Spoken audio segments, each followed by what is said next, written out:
Moving from place to place. Good morning, good morning, morning, good morning, morning.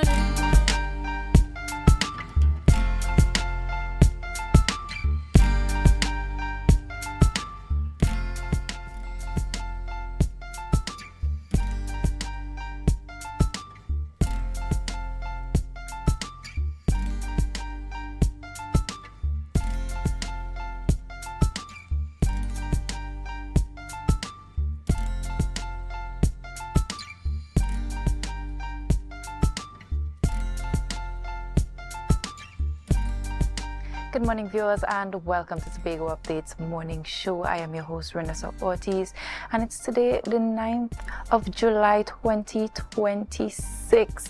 It is wet outside, but here at Tobago Updates, we are bringing you the sunshine on this lovely morning. Joining me in studio is my co-host, Alex Brown. Good morning, Alex. Good morning, Renessa. It's a really wet Thursday. It is. Good morning, viewers. Hoping that wherever you are, you're safe and dry.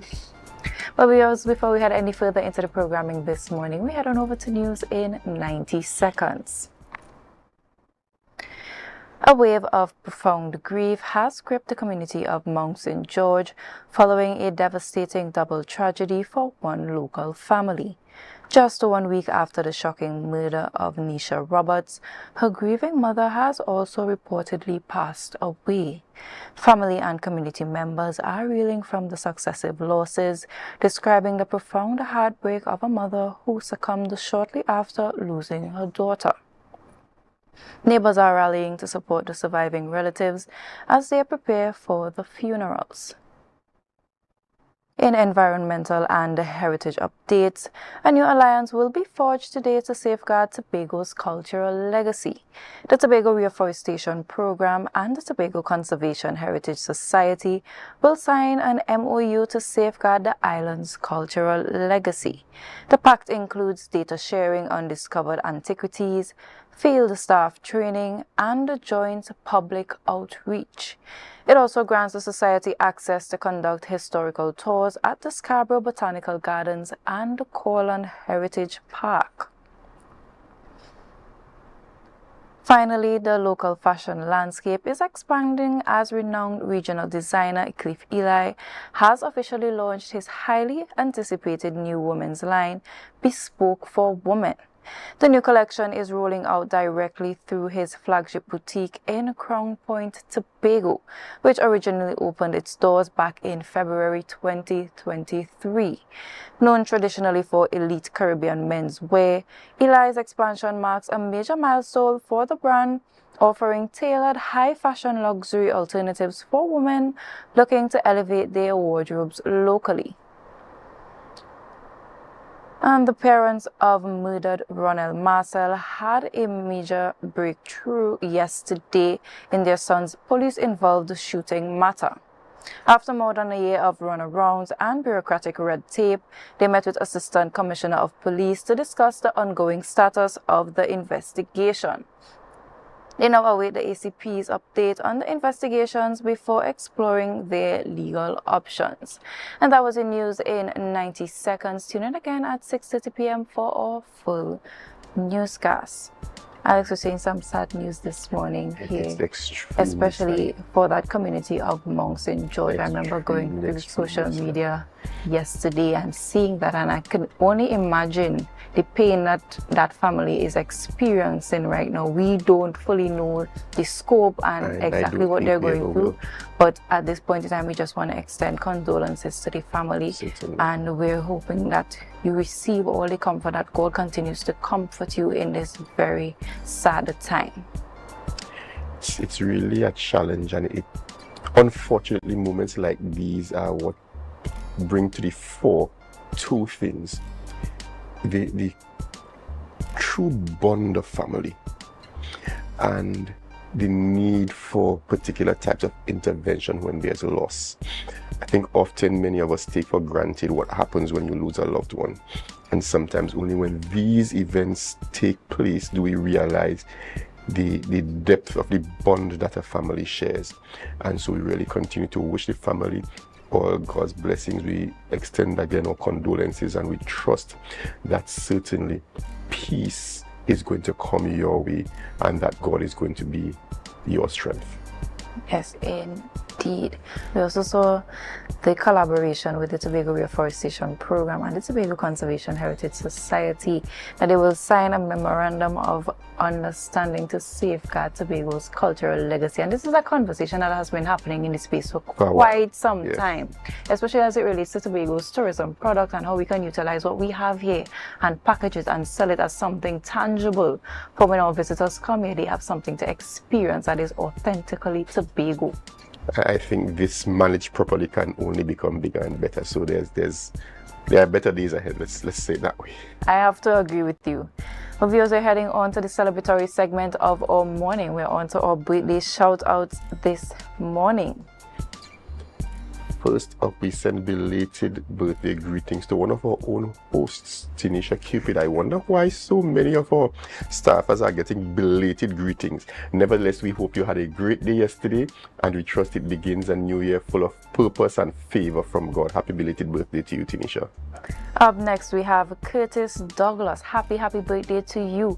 We want to extend great birthday blessings to you this morning. Ensure that you're safe on the nation's road as you traverse today, but ensure that you take some time out to self-reflect and just enjoy yourself. Happy birthday to you. We continue with greetings for Uslin Allen. Happy birthday to you. We wish you a day of blessings and favor. And trust me, the rain is favor. It's just needs to be appropriated well. We trust that you're going to have a really wonderful day and that it begins a new year full of vibrance and purpose and favor from Almighty God. Happy birthday to you. Next up, we have Kellen Arthur. Happy birthday to you. Wishing you a bright day ahead in spite of the weather. Don't let the weather get you down. Ensure that you enjoy it to the fullest. You go out with some friends somewhere that is dry, of course. Take some time to really self-reflect, and wishing you all God's greatest blessings in this new year. And finally on this morning's list is Liebert Jack, no stranger to the Tobago environment. We want to wish you a very happy birthday and trust that today begins for you a new year, favor and blessings from Almighty God. Happy birthday to you. Remain safe and dry. This, viewers, and this has brought us to the end of our birthday shoutouts this morning. And to those of you who did not make it on the lineup this morning, we want to say happy birthday to you. I hope you have a great day today. And viewers, you know we always have our World Cup updates here at Tobago Update. But before we go right into that, we head on over to our ad, and up next we have Marcus with his World Cup updates. Put all or some of your dividends on your shares and get up to 3 times the amount. Your loan would be extended to maintain the same installment. Promotion runs June 23rd to August 31st. Think, plan, save.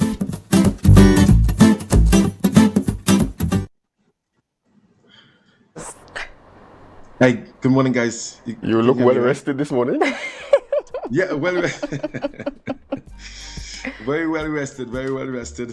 We had a day off yesterday, and we are down to the business end of the World Cup 2026. Today starts the quarterfinals. The final 8 teams are going to start their road or journey to the semifinals today. We got one match on today, and it's a big one. Yeah. And it starts at 4 p.m. France taking on Morocco. And now France, number 1 ranked team, they moved up 2 places on the FIFA rankings to number 1. And at Morocco, they moved up 1 place to number 6. The African champions, the only African team remaining in the tournament, the 2022 beaten finalists, they are here today to take on France, the overwhelming favorites to win this year's World Cup. And I'm going to take you guys through both teams' road to today's quarterfinal. And of course, in the group stages, France started off with a 3-1 victory over Senegal. They then move on to beat Iraq 3-0. They got a 4-1 victory over Norway, albeit in that game against Norway, Erling Haaland, he took a rest in that game. In their round of 32 clash, they defeated Sweden by 3-0. And in their round of 16 match, a very hard match against Paraguay, they won that game 1-0. And since that victory against Paraguay, their leading marksman in Kylian Mbappe, he has been ridiculed online by a senator out of Paraguay. Some very nasty comments made online, and I'm not going to repeat them, but it's along the lines of racism and basically call him uneducated and grew up in the jungle and all this nastiness. And I saw a video this morning in Paraguay where they basically burnt a mannequin with Mbappe's name written on the chest. I mean, very, very nasty scenes coming out of Paraguay. A very nasty game. In fact, a number of cards shared in that game where France won 1-0, a penalty scored by Mbappe. And you don't want to see these things at all when it comes to the beautiful game. I even saw a video way back in Iraq where persons watching the World Cup matches in rubble. And that's what the beautiful game does. It brings people together, not those nasty comments at all. In terms of Morocco and their journey to the quarterfinals today, they started their campaign with a 1-1 draw against Brazil, and then they moved on to a 1-0 victory over Scotland and had a 4-2 win over Haiti before getting a 3-2 win on penalties over Netherlands in the round of 32.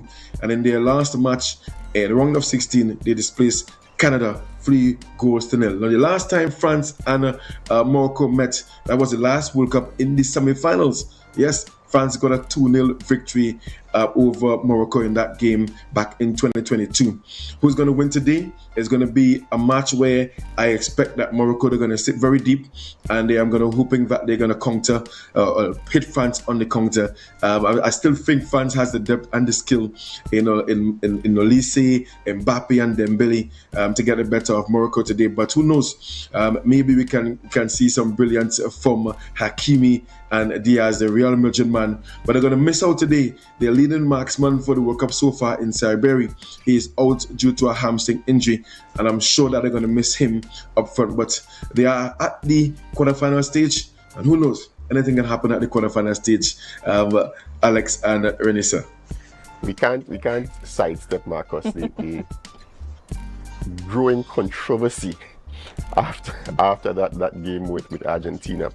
And I'm wondering though whether FIFA has not put itself in a very, very questionable place, because now we're seeing comments being made about the assignment of referees for another game and stuff like that. It worries me that this World Cup may bring future World Cup tournaments into question, the way things are now evolving. How do you view what has happened? Albeit the game with Argentina is over, but there's a lot that evolves or that has evolved from it, and of course we know that often what we don't see is what the decision making is like. But now we're seeing a lot of it coming out now, and people are questioning some of these decisions. How do you see that effect affecting not only this particular World Cup through to the finals, but future editions of the World Cup? And I don't necessarily see it affecting the World Cup per se. I see it affecting the leadership of FIFA because a number of public figures, they have already made calls for the head of FIFA to be removed. Now it comes down to the playing nations when next they have their votes, because if it is that I feel slighted by what would have taken place in terms of that game, that the USA forward was allowed to play having received that direct red, the nations with their voting finger, or however they vote, I see that they may be inclined to make a decision based on what would have transpired at this World Cup. And then you talk about the officials. I think for the first time, based on what I've read online, for the first time, we have an official lineup of 6 Argentines for today's contest with France. Now, I don't want to be a conspiracy theorist here, because I'm giving a professional review of the World Cup, Alex. But when it comes to perception, the main opponent or the main target of, not the main target, but when it comes to rivalry, the last World Cup finals, we had France and Argentina. And if you are being honest, based on how the games have gone so far, it may well end up to be France and Argentina again. And the other situation today, for today's match, France versus Morocco, 6 officials from Argentina. All 6, in fact, they are going to be officiating today's game. Perception of that, Alex, I mean, call me a conspiracy theorist or not, it doesn't look good whatsoever. Because I'm not saying that they're going to go there and do injustice to the game. But again, if I am favoring and supporting the biggest sport in the world, and I'm there as an official against my rival, perception could be that I can skew the game into favor another team. And I don't want that at all if I'm an organization, the biggest organization in the world, named FIFA. I think too it is going to create a very, very hazy situation, even if Morocco were to win this game fair and square. Yes. It is going to create a very hazy situation and make it difficult for them going forward. And they try to avoid those things, especially when whoever will be fixed there in the matches, because the president of FIFA, Infantino, came out and said that he is not in charge of the committees that put these things together, but he has oversight. I know, and if I'm the head of an organization, I don't want to sign up on stuff. He's demonstrated his oversight before. Exactly. I think he can demonstrate it again. That's an interesting thing. But as you rightfully mentioned, I mean, if Morocco happens to win fair and square, you don't want it to be overshadowed by the perception that the referees would have favored them in that sense. So I'm going to be watching. I know the world is going to be watching.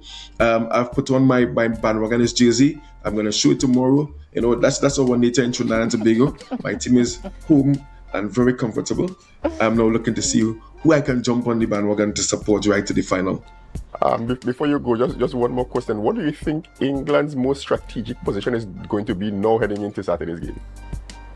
Well, England versus Norway. I'm hoping that they have learned how to row, because that's going to be a big thing up against Norway on Norway in that quarterfinal match. They have done extremely well to get to this stage, because I think no one gave them the edge against Mexico in Mexico, and I think given that they would have come through that game with their resolve, I think they're going to need that same resolve and that confidence going in against a very confident Norwegian team.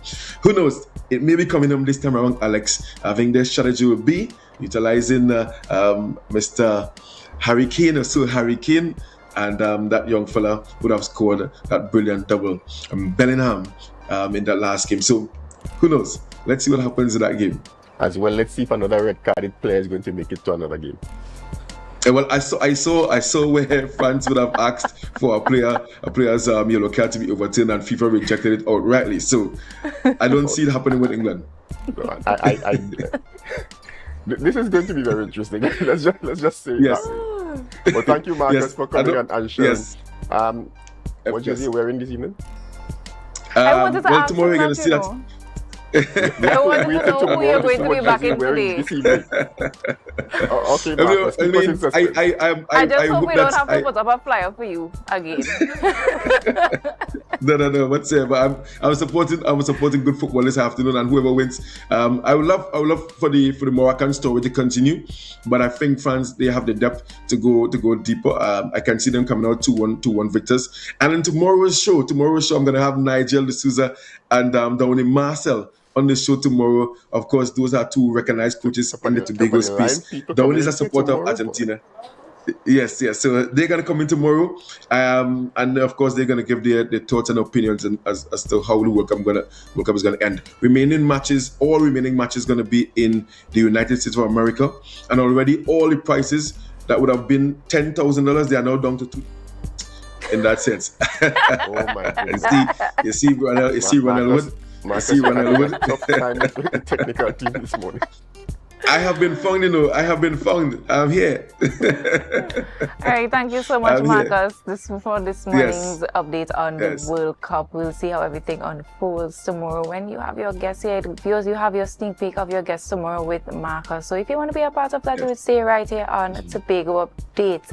Alex, what's in store for viewers this morning? Oh, well, this morning we're looking at Tobago at the Trade and Investment Convention. It's something that Tobago is represented at almost every year. So we'll be talking with representatives from Tobago at the Trade and Investment Convention. Then, of course, as we heard in the news, there's Bespoke for Women.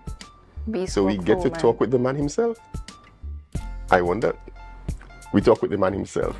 bespoke for women. And finally, we talk THTI enrollment campaign for the new academic year. Stay with us, viewers. We certainly won't want to miss any of these conversations. And viewers, there you have it. Stay right here. But before we continue, remember to share the live, share the live, share the live.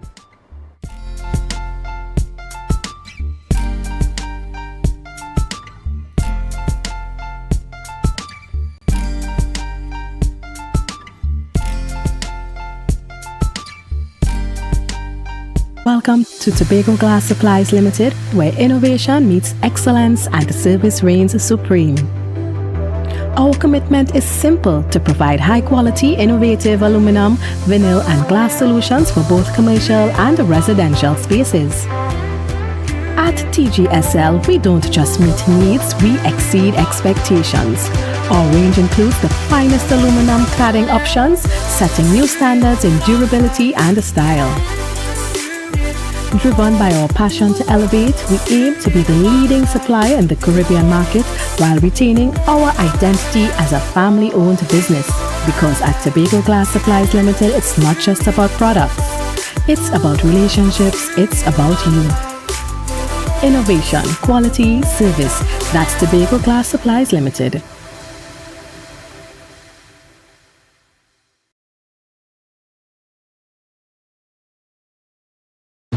Coming up, Barbados kicks off festival season with Crop Over, where you can live like a local. Moments of discovery and joy during Culinary Month in Antigua and Barbuda. Find that hero within you.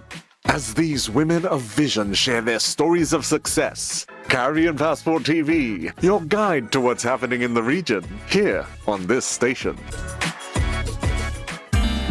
As small Caribbean islands, we do need to remember that we can't do it individually. The Caribbean needs to work as a whole. From something as simple as pool procurement of medicine or pool procurement of equipment, to sharing training, to having centers of excellence in different islands. Working together as one, we can become giants. Be viewing Caribbean Medical TV on this station.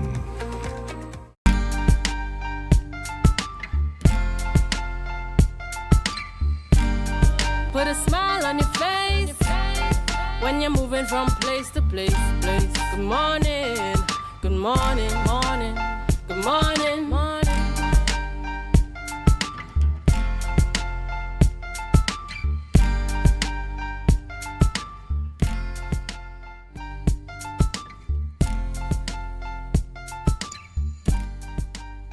Thank you for staying with us, viewers. It's a wet Thursday morning. We hope that whatever you're doing, you're still safe and dry. As promised before the break, we're talking Tobago's attendance at the Tobago in the Trade and Investment Convention. I'm getting ahead of myself here. We're talking with Trisha Beckles, Manager of Strategic Business Development, Tobago House of Assembly. Good morning, Ms. Beckles, and welcome. Blessed morning to you, and blessed morning to Tobago and the wider world, because I know you have a wide audience. I thank you for joining us.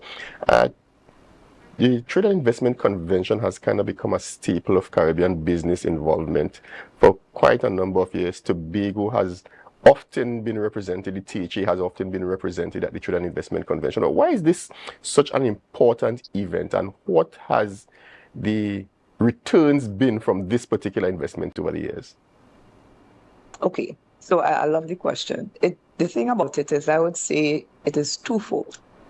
It is not just to showcase what Tobago is doing and Tobago's potential, but I think it also helps to kind of set a new level of thinking as to where Tobago is. And it opens the door for persons who want to partner with us to open opportunities for our businesses, mainly the SMEs, that they may not be able to access as easily outside of a platform like TIC. Now, when people hear about trade and investment, they often think of large corporations. What opportunities does TIC create for Tobago's small businesses and entrepreneurs when they are able to attend these conventions? Right. I love the question. It starts with allowing them to access a wider pool of not just customers, because sales come in as well. But as they have grown over the years, our expectations are much higher, because not only are they able to access markets out of Trinidad, but they're able to position themselves before potential investors. They're able now to participate in trade missions abroad, which I think we've gone to at least about 3, maybe 4 since the last TIC. And because of it, they now are positioning themselves and are providing goods sales. They have contracts in countries outside of Trinidad and Tobago. So what that does as well, because of the partnerships, the information, the training, and the investment opportunities that come, they are not only able to scale up, but it provides opportunities for others in the space to come alongside, to see their growth, and to be inspired to present themselves for opportunities like TIC. Interesting that this answer kind of ended with the present themselves. What is Tobago presenting at this year's edition of the TIC that would set us apart from everyone else who would be attending? That would set us apart. I shouldn't keep saying that, but I love the questions. The thing about it is that we've had these slogans over the years: clean, green, safe, and serene. Now we're positioning ourselves as the greatest little island on the planet. And it says to us that we have to show the world why we say these things. So the green and serene part of it speaks to the nature of it. So some of our presenters this year are presenting things that are like natural based. Like, so you have natural flowers, a range of natural flowers, that this person is somebody who's coming in for the first time. And just in trying to set up her booth yesterday, people who are setting up their own booths are coming to buy her stuff already. You have somebody who's doing vinaigrettes, another new person, all natural vinaigrette. And then you have the traditional, what we know as Tobago sweets. But those Tobago sweets are being presented with a twist. You also have somebody, another entity, this is her their third year, they have presented chocolates, high-level chocolates, natural again, and the range of it has expanded. And that is one of the persons I'm talking about who now has customers, and I mean contracts, outside of Trinidad and Tobago. So we blend those who are coming in for the first time, who will learn from the opportunities for training, to meet with investors. And then you have those who have benefited over the years, that it becomes like a family where they support each other to help each other grow. Now, Ms. Beckles, my question is, you hearing me? Yes. I just asking if I can call names or if you're just going to move on from there. Yes, you can. Okay.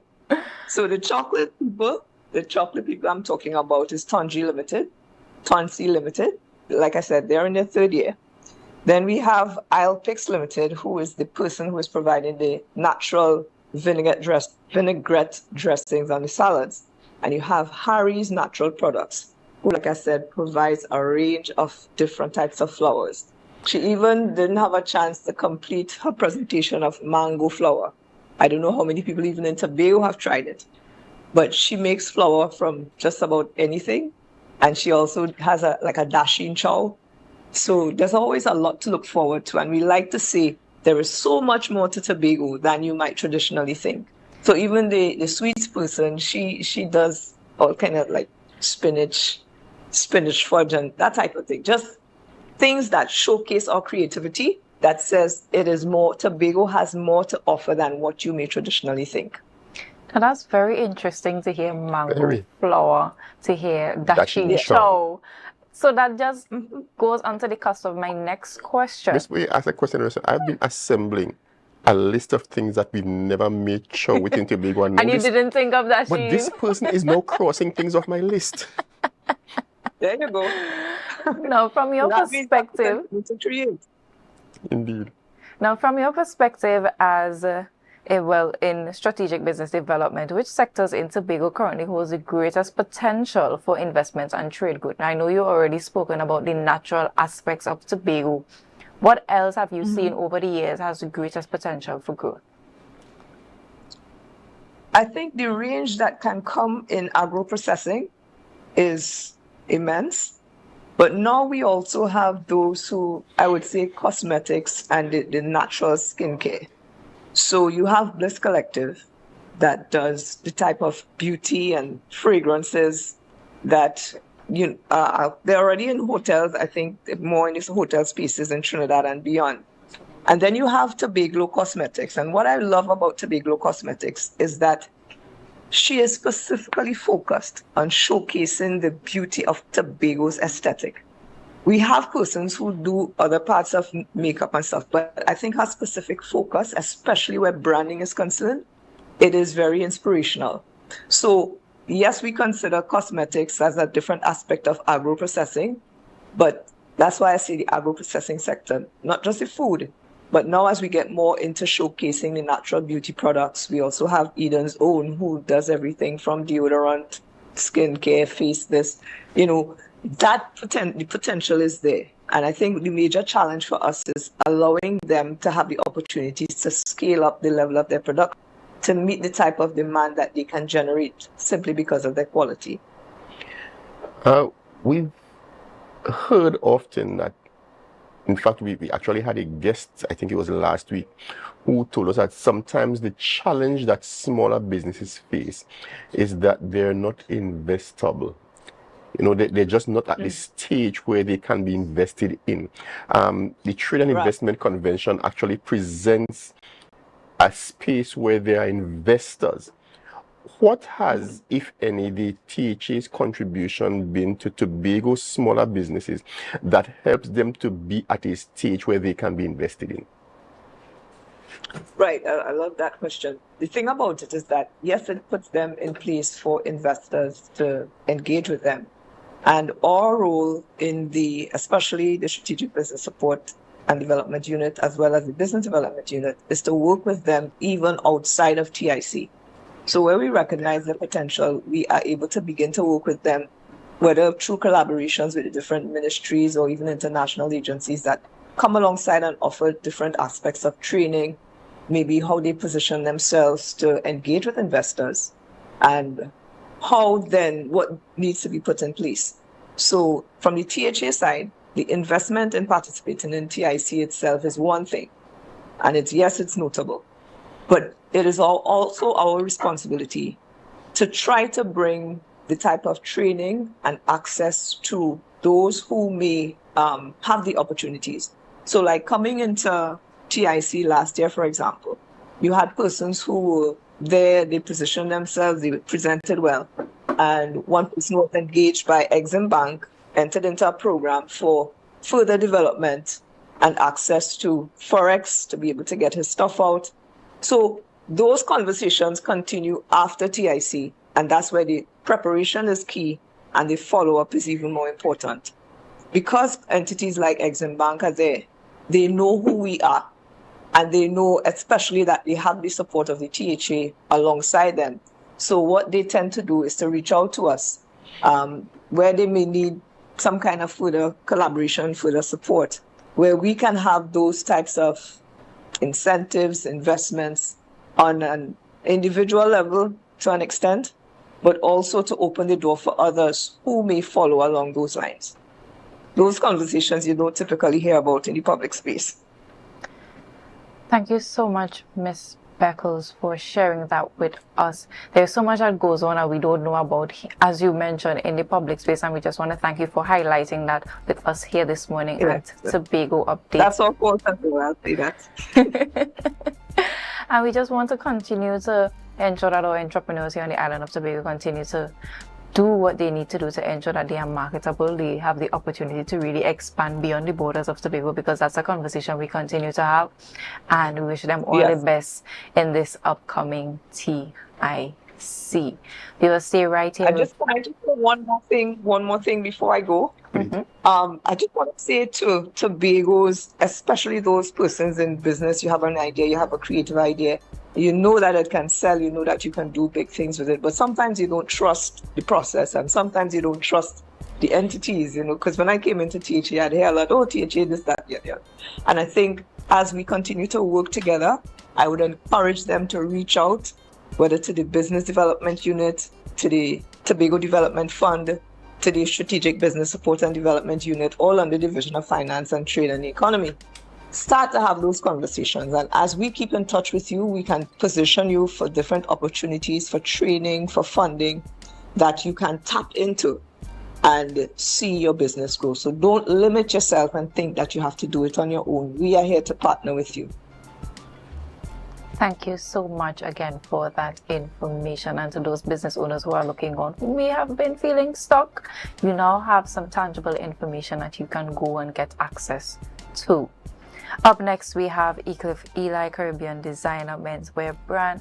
We'll be talking about bespoke for women. Stay tuned and we'll continue with that conversation after the break.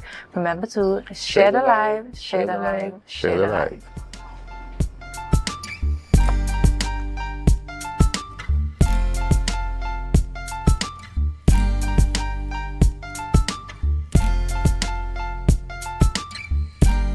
Our world is filled with rhythm.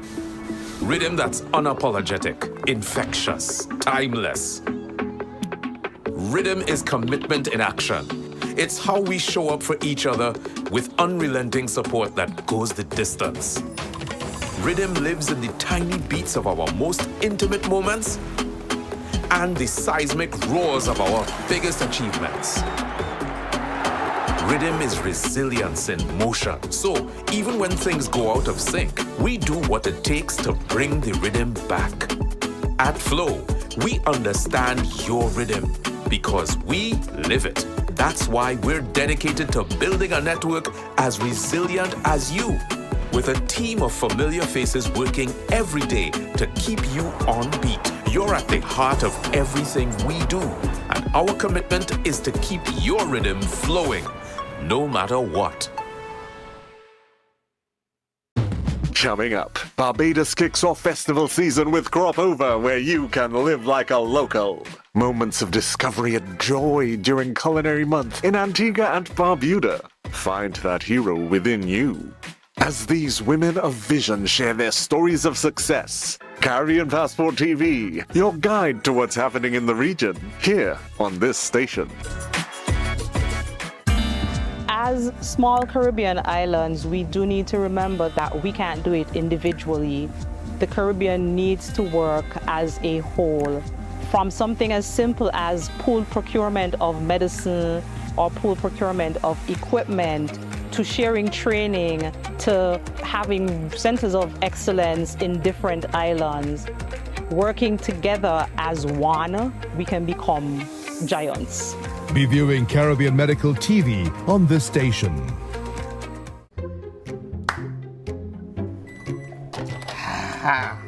Nice.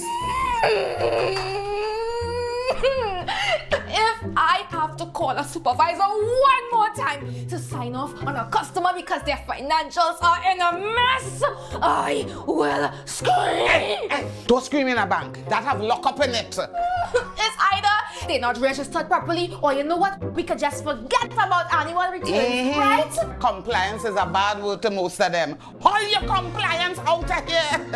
But let me eat. What is wrong with Trinbagonians? I mean, it has so much help they could get out there. Well, you know, Trinis, we don't like to spend we money. But you know what? Be comfortable with losing we money. That make it any financial sense. What people should do is call Anderson in Trinidad and Tobago. Wait, what? Anderson in Trinidad and Tobago? Anderson in Trinidad and Tobago Tax and Accounting Services. Yeah, they offer help from registering your business to filing your tax.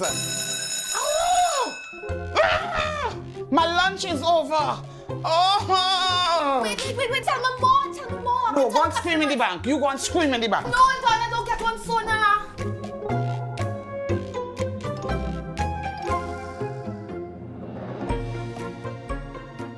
The Caribbean is more than just a place. It's a spirit, resilient, vibrant, and full of possibility. Rooted in connection, driven by community. It's who we are at the heart of everything we do. For over 150 years, we've been right here, invested in the Caribbean, its people, and its progress. And today, we're going even further. Liberty Business, rooted in the Caribbean, committed to you.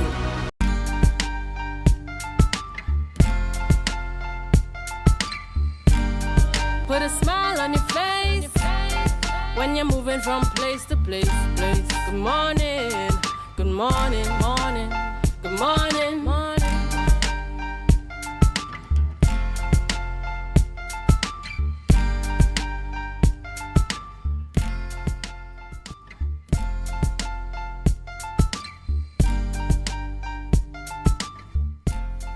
He was welcome back as promised before the break. We're speaking with Ecliffe Eli, Caribbean designer menswear brand. He's here in studio with us this morning speaking about bespoke for women. Good morning and welcome to you, Mr. Eli. Good morning and thank you for having me. It's a pleasure to have you in studio. Yes. Now, when individuals hear about dress for success, many immediately think about looking good.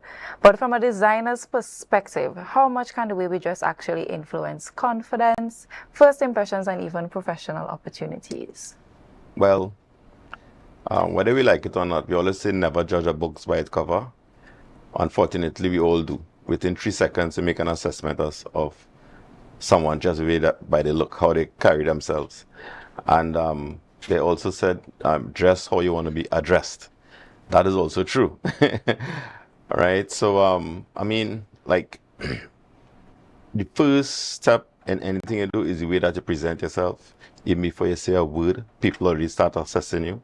So, by dressing properly, half of your work, if not 75% of your work, is already done. And if you smell, and if you're even smelling good, makes it even better.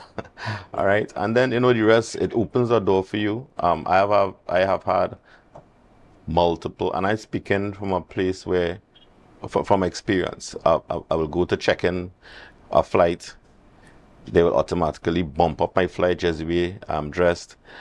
Sometimes they could skip the entire line. They wouldn't stop you.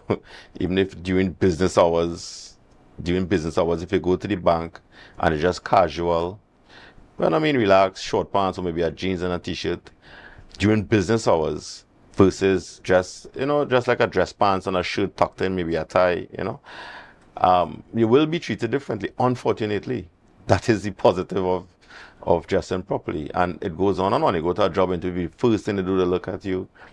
And it happens, you go to an event, it have a dress code, they'll check and see if you're on point with the dress code. And even if you're going to a wedding, you get the invitation, you look at the dress code, you go into a party, you look at, you know, so dressing is a very, very important thing, just like how much subjects you may have on your resume.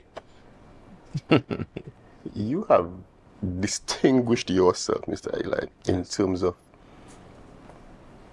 preparing men. I want to use the word preparing very deliberately, because there are others like me who sew. But you prepare menswear, and you've distinguished yourself from the rest of the world, as it were, in terms of how you've presented your line. Yes. And you've done so, in my humble view, very, very effectively, very, very efficiently. You set yourself apart from the rest. And to me, very, very successfully so. Yes. But now we're talking a transition into a woman's line. Mm-hmm. What makes that? So now I want to ask the question, I want to give a further background. Yes. One of the challenges that the society faces, you hinted to it, properly dressed men. Yeah. We were talking earlier this week with a guest, and we were discussing the fact that in some cases you're going to the traditional stores, and while it's easy to find nice dressy clothes for females, you have a challenge with male. Yes. So that you have captured a segment of the market that is basically there for the taking. What made you want to branch further and do women's clothing, as though there were not enough people providing good women's clothes? Right?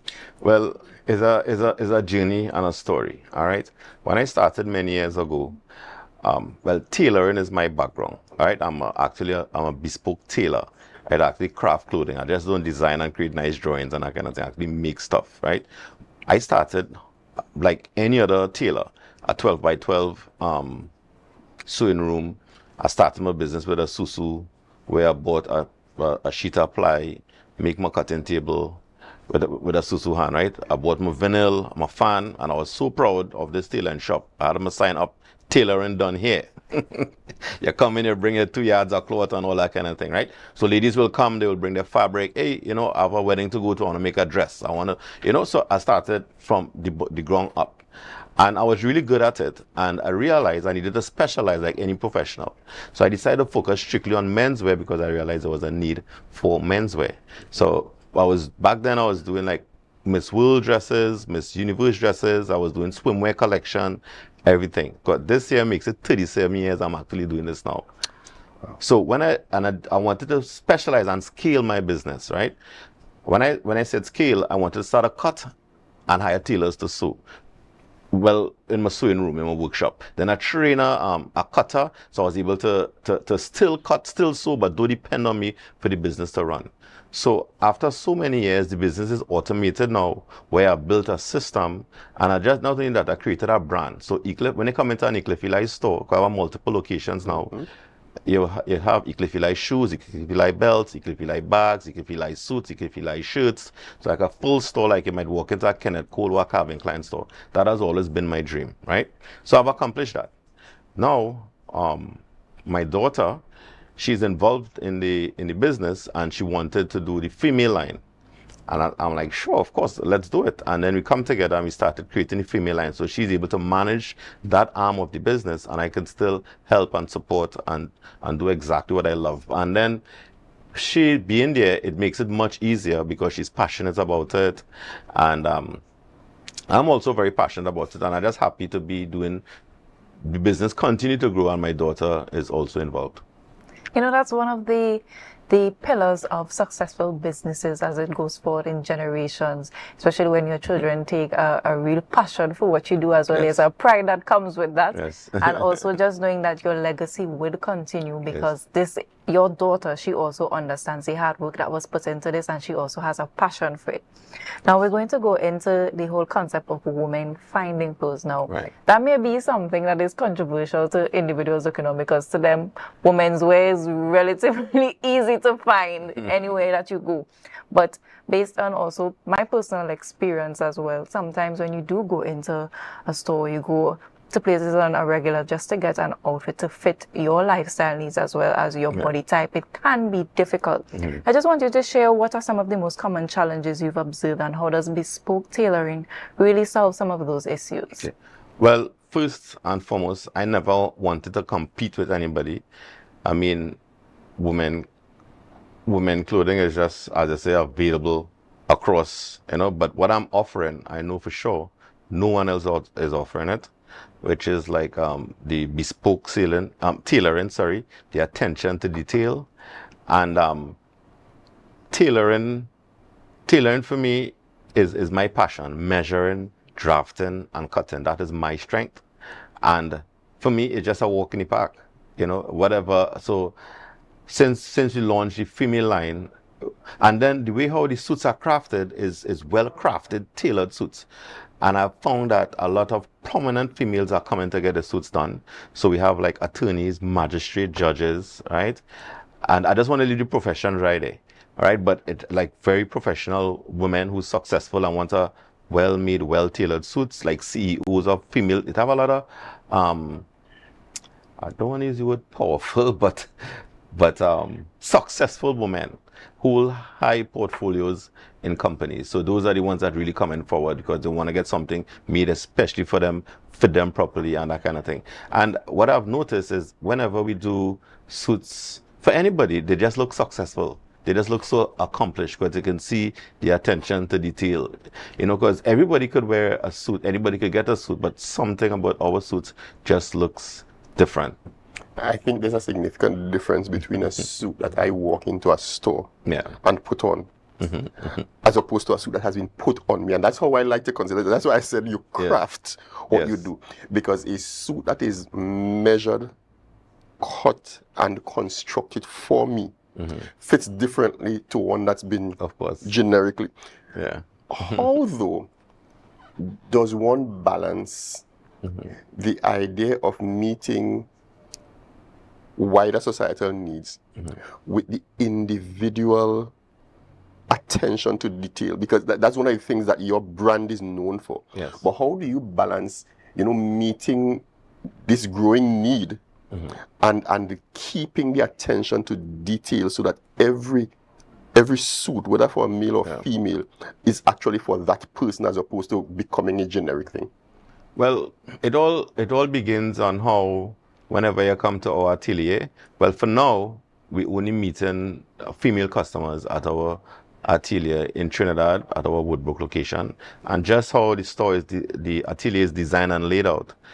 Each point, different points of the store is laid out for private individual consultations and meeting with customers, and it's against our company policy. If someone come into the store, we try to look for a sale.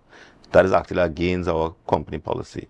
What you have to do, you have to speak to the person, have a conversation with them, identify their needs, and take care of them, right? Even if they don't purchase, that's fine.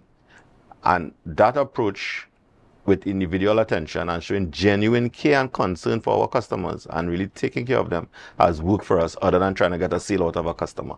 Sometimes they may not buy then, sometimes they may never buy at all. But guess what? They're going to tell somebody about their experience. And for us, that work a long way for us. So that attention to detail, and the detail starts with the individual in front of you. The person is the detail. First, that is first detail. And then you go into the detail. And by just doing that and focusing on our one person, even our software that we have built, it's designed in such a way to ask questions to actually find what the customer needs based on the body type and everything, and to really take care of them. And one time, just recently, like last week, I was walking a customer out the door, and I walked them and I held the door, and she said, Mr. Eli, I just want to tell you, thanks so much. First time ever doing business, and I felt being seen and being heard. And I closed by the door, I said, come, what do you mean by that? She said, well, the way that you took your time and you went through everything and you explained, even though I wanted something, I was strong-minded about it. You didn't just shut it down, you explained why, and I understood. So, and I kind of designed this suit, but I didn't feel like I designed it. I feel like it really helped me, and I was quite comfortable with it. And for me, that made my day, and that is how I know I was doing the right thing. Yeah. Mr. Eli, that is such something that is very interesting and very enlightening to hear, because sometimes within these spaces you hear of business owners and the level of service in terms of it may be just about a quick sale as opposed to dealing with the customer on the basis, as you said, the customer felt seen and heard, and that is usually the basis of service and ensuring that your customer really gets what they are looking for. But looking ahead in terms of Bespoke for Women, what is the plan in terms of as it pertains to the reach in the Caribbean? What is your hopes over the next 5 years as it relates to Bespoke for Women? Well, as it is on reaching the Caribbean, the Eclipse Eli brand, we actually go to 13 different Caribbean islands. As a matter of fact, most of the prime ministers and presidents and governor generals in the region actually come to me to get the suits done. Even travel the island as well. So I'll just be introducing it to the region. We already have some customers that we dealing with up the islands, and we'll just push it up the islands and continue expanding the brand, because I know there's a need and a demand for what it is we offer. Mr. Eli, there's something I want to say, but I don't have permission to say it, so I'll have to say it off air. So let's see what I can say. First of all, congratulations on 37 years of really proud and personalized business to your customers. And secondly, thank you for choosing Tobago Place to share the launch of the new line for women, Bespoke for Women. Ladies, you have me a little bit kind of edgy, but it's all right. But thank you for coming and for sharing with us, and we certainly hope that this new line is going to be as successful as the men's line has been over the years. Okay, thank you. Thank you very much. So if you'll stay right here, we continue our conversations this morning when we get back from the break. Remember to share the light, share the light, share the light.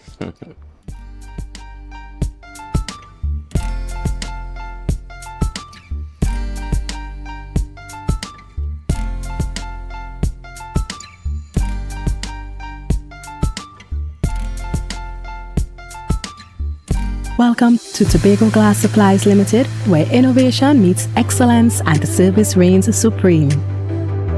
Our commitment is simple: to provide high-quality, innovative aluminum, vinyl, and glass solutions for both commercial and residential spaces.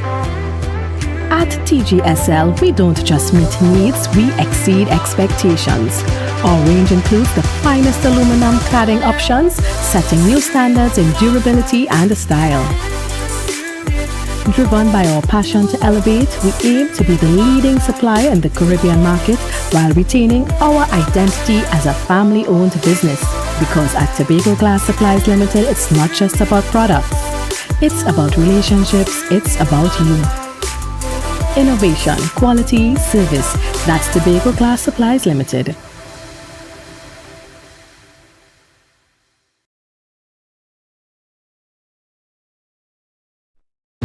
Coming up, Barbados kicks off festival season with Crop Over, where you can live like a local. Moments of discovery and joy during Culinary Month in Antigua and Barbuda. Find that hero within you.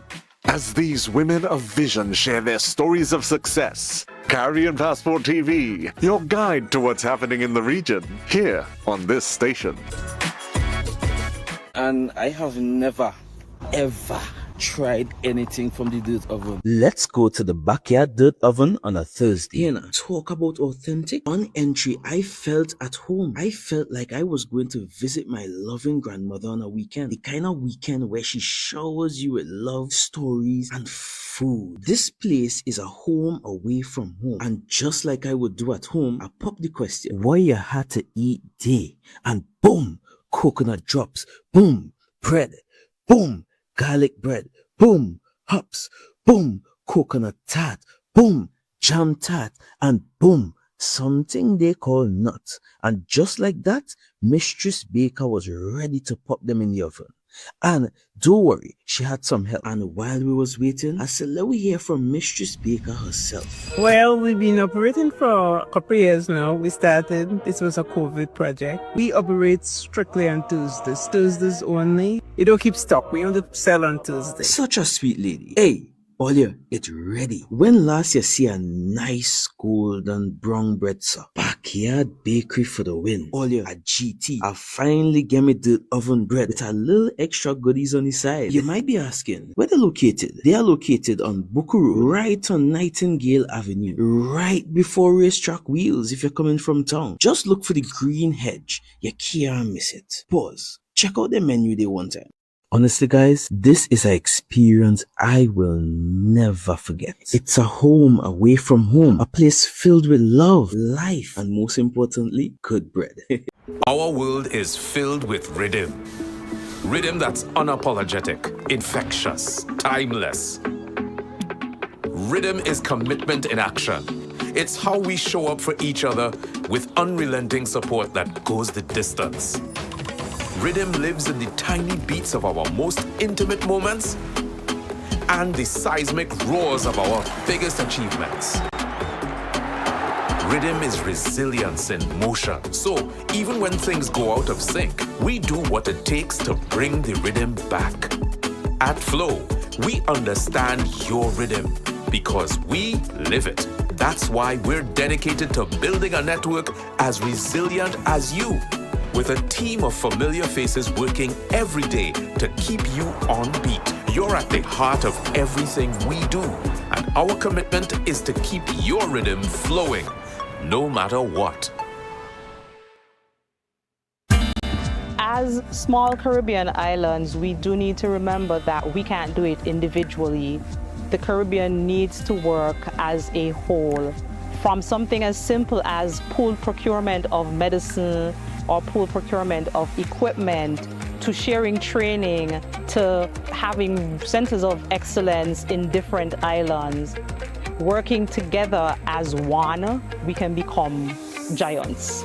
Be viewing Caribbean Medical TV on this station.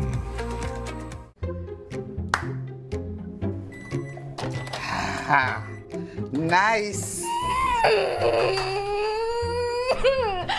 If I have to call a supervisor one more time to sign off on a customer because their financials are in a mess, I will scream. Hey, don't scream in a bank. That have lock up in it. It's either they're not registered properly, or you know what? We could just forget about annual returns, right? Compliance is a bad word to most of them. All your compliance out of here.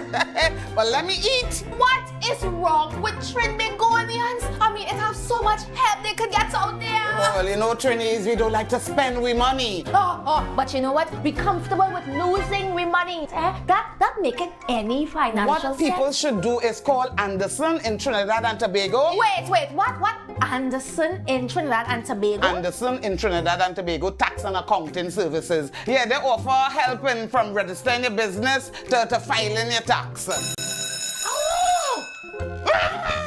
My lunch is over.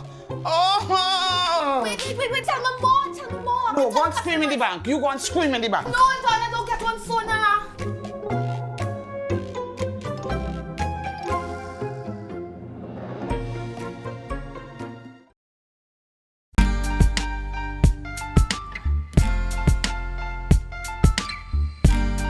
Put a smile on your face when you're moving from place to place. Good morning, good morning, good morning.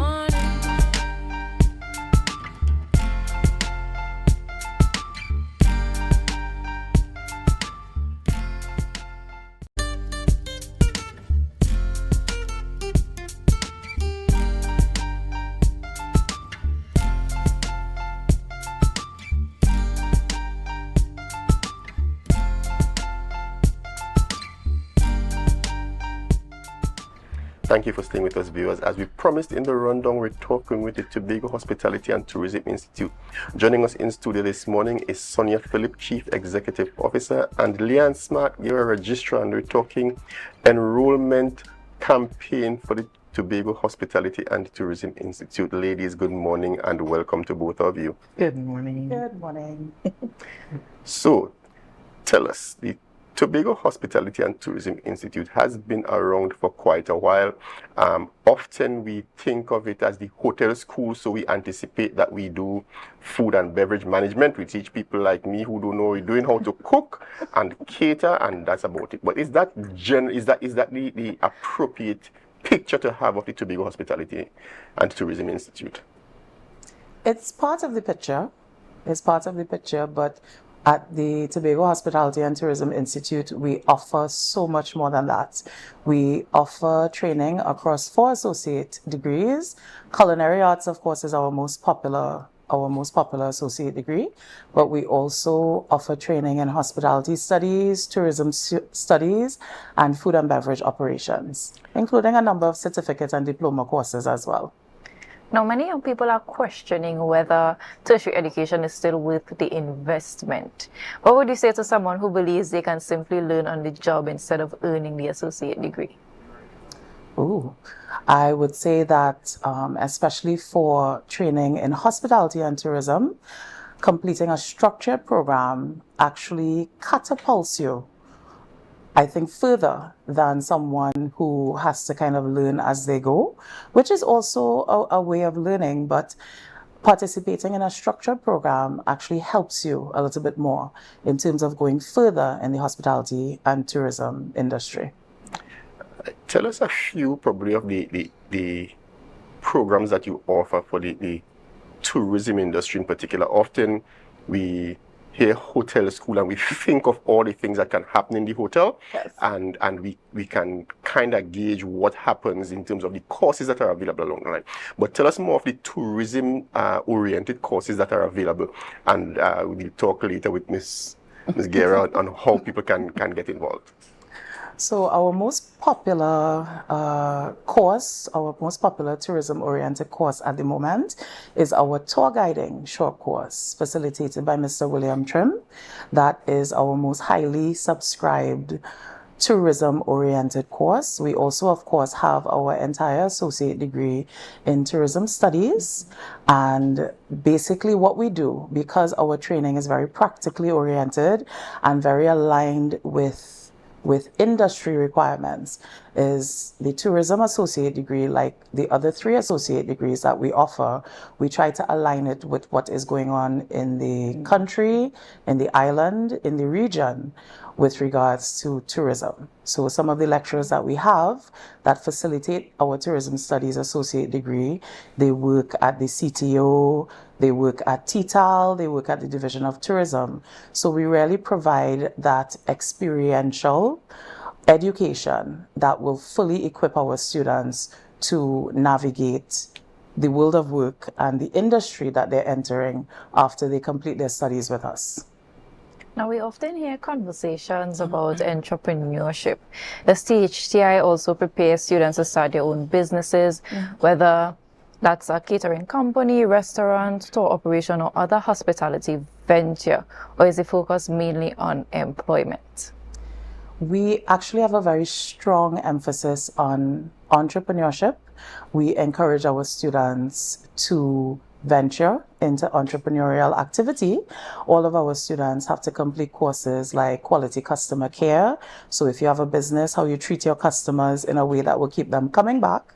They complete courses in entrepreneurship itself, where again, because we are practically oriented, the students have to actually develop a product and present it as if they were bringing it to market. We also do accounting courses so our students understand how to maintain their books. And we do a number of other courses that will allow them to manage a business if they do opt to enter into entrepreneurial activity. Mrs. Smart Gary, I want to turn to you as a registrar. Tell us, how does one get involved in any of these courses? How do I register? What pre-qualification requirements do I meet? Tell us about registration and enrollment. All right, so good morning, viewers. Good morning, everyone. Well, the process is simple, right? First, you could visit the website, our THI website, .edu.tt, and you can navigate the portal there, right? See what you're interested in. And then you can go to our application portal. You will fill out information there. So if you want to do culinary arts, you put in all the necessary information. Your name, your address, your ID, your birth paper, and of course your CXC or educational documents, as well as if you did CAPE or did any other programs, right? And once that is done, that information will come to me and I will vet it, right? So to be a part of it, there are 2 or more entry levels, right? You can come into the associate program with 5 CXC passes, which includes math and English in grades 1, 2, or 3, right? 4 CXC passes and at least 1 year of industry experience. So we're trying to cater for everyone. We also have the PATH program if you have no subject at all. That's another entry level, right? So persons who didn't get the opportunity to complete high school and they have a passion for the hotel industry, they can also enter through PATH. That program runs in the 3rd semester for 10 weeks. Once you complete that successfully, then you can transition into the associate degree program of your choice. There are those persons as well who may not want to do a long program and just want to do a module. You have that option as well, right? And of course, we have our short courses, right? So there are different ways that we try to reach out to our people to come and be, edified. Now, cost is another factor that prevents many people from applying to tertiary institutions. Can you explain or highlight any of the financial support that's available? Yes. Whether it's gate funding and any other assistance students may qualify for? Yes. Of course, this institution is gate approved, as well as we have data on board. So for persons who want to do the associate degree program, they can apply for GATE, but there's an age limit. I think it cuts off at 50, right? So persons beyond 50 who wants to study will have to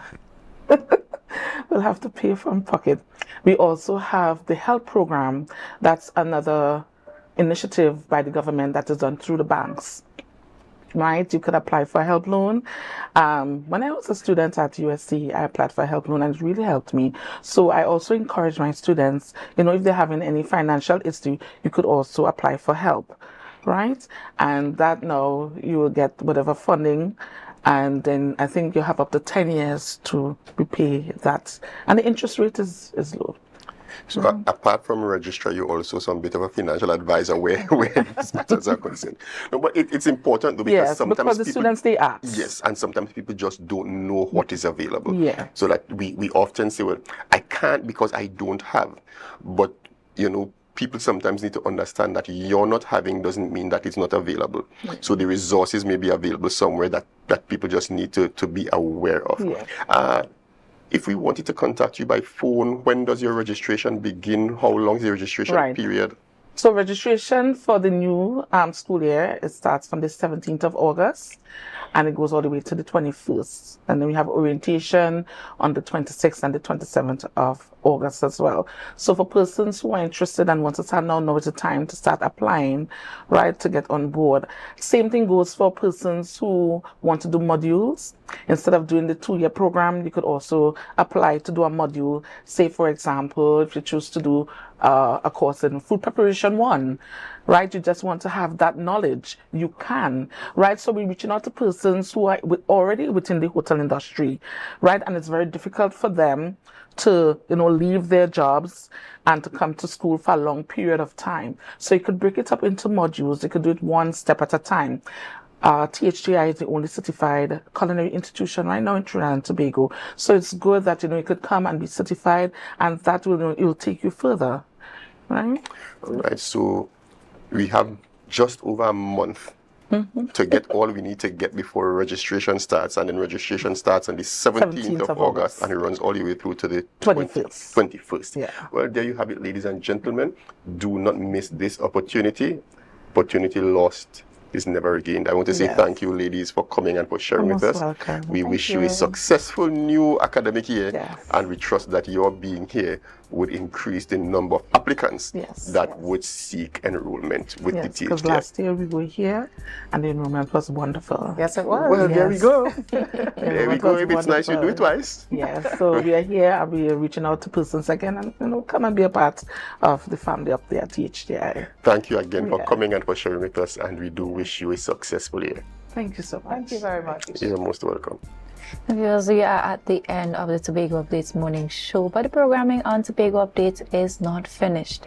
Up next, we have GMT. Stay right here and remember to share the live, share the live, share the live.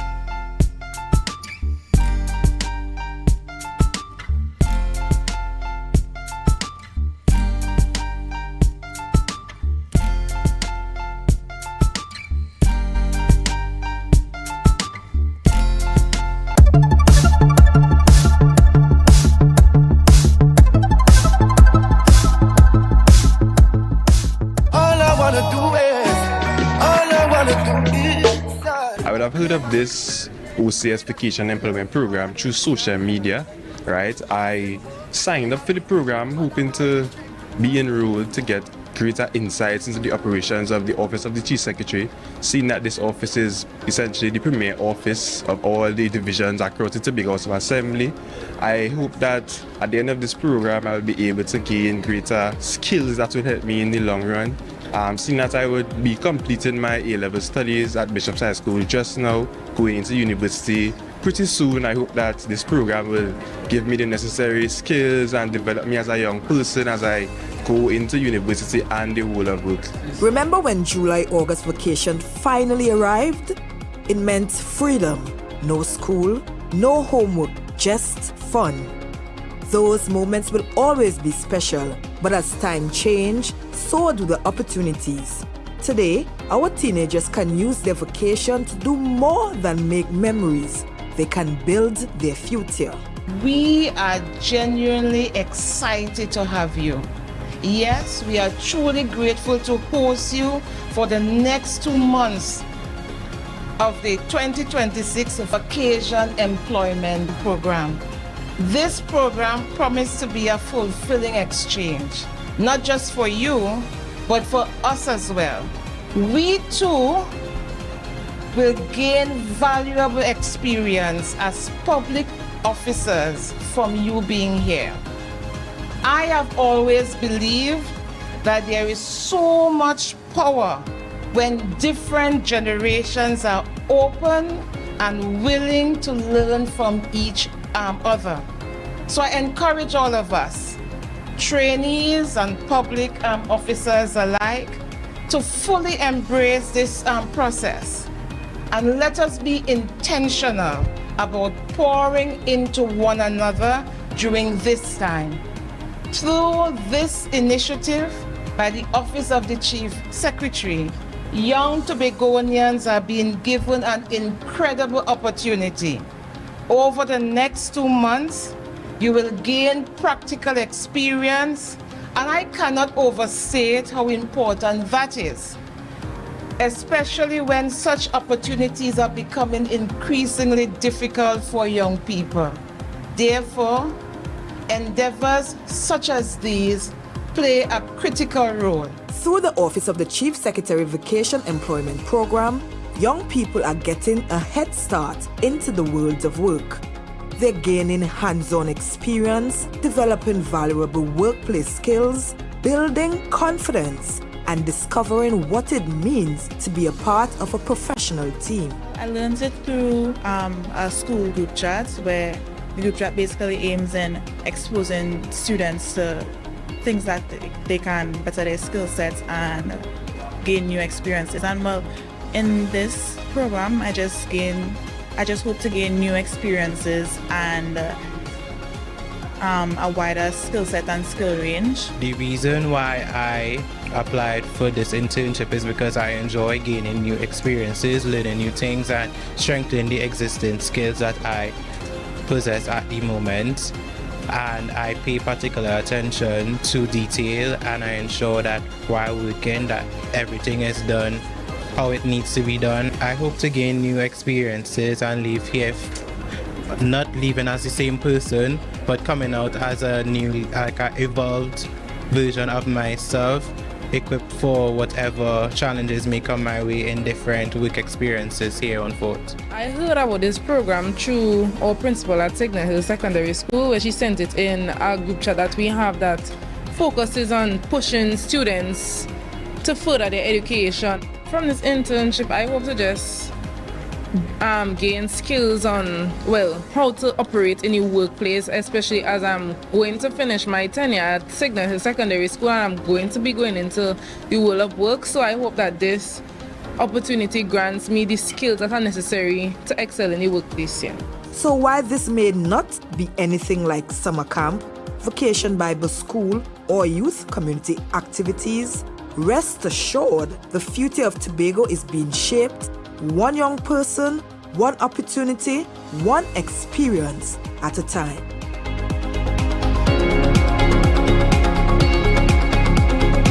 That was a production of the Department of Information, Office of the Chief Secretary, Tobago House of Assembly. You're viewing Tobago Updates Television, your exclusive gateway to Tobago, broadcasting the beauty of this island paradise to the world.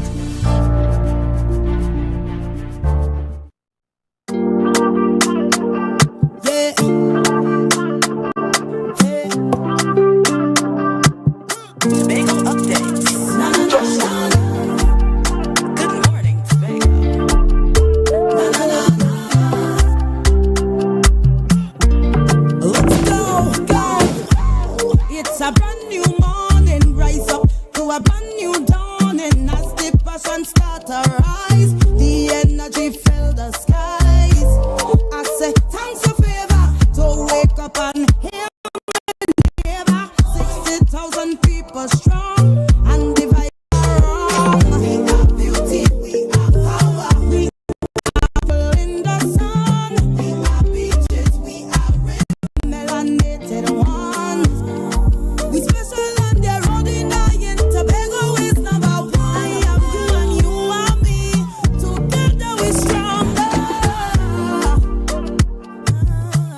good morning, and welcome back to Good Morning Tobago right here on Tobago Updates. Ladies and gentlemen, I am your host, Chanel Felix, and you know, whenever you see me sitting here, it's because we're about to have those conversations that you want to have while I ask those questions that you want asked. This morning, we jump straight ahead into our conversation with Pan Tobago's president, Beverly Ramsey Moore. Good morning and welcome.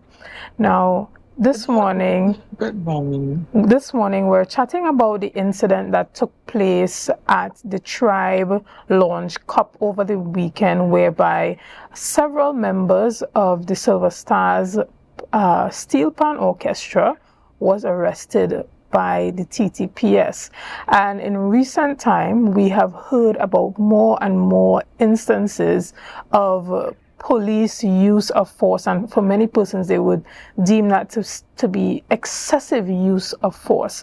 Tell us a bit about where Pan Tobago stands at the moment as it pertains to the arrest and now release of these players.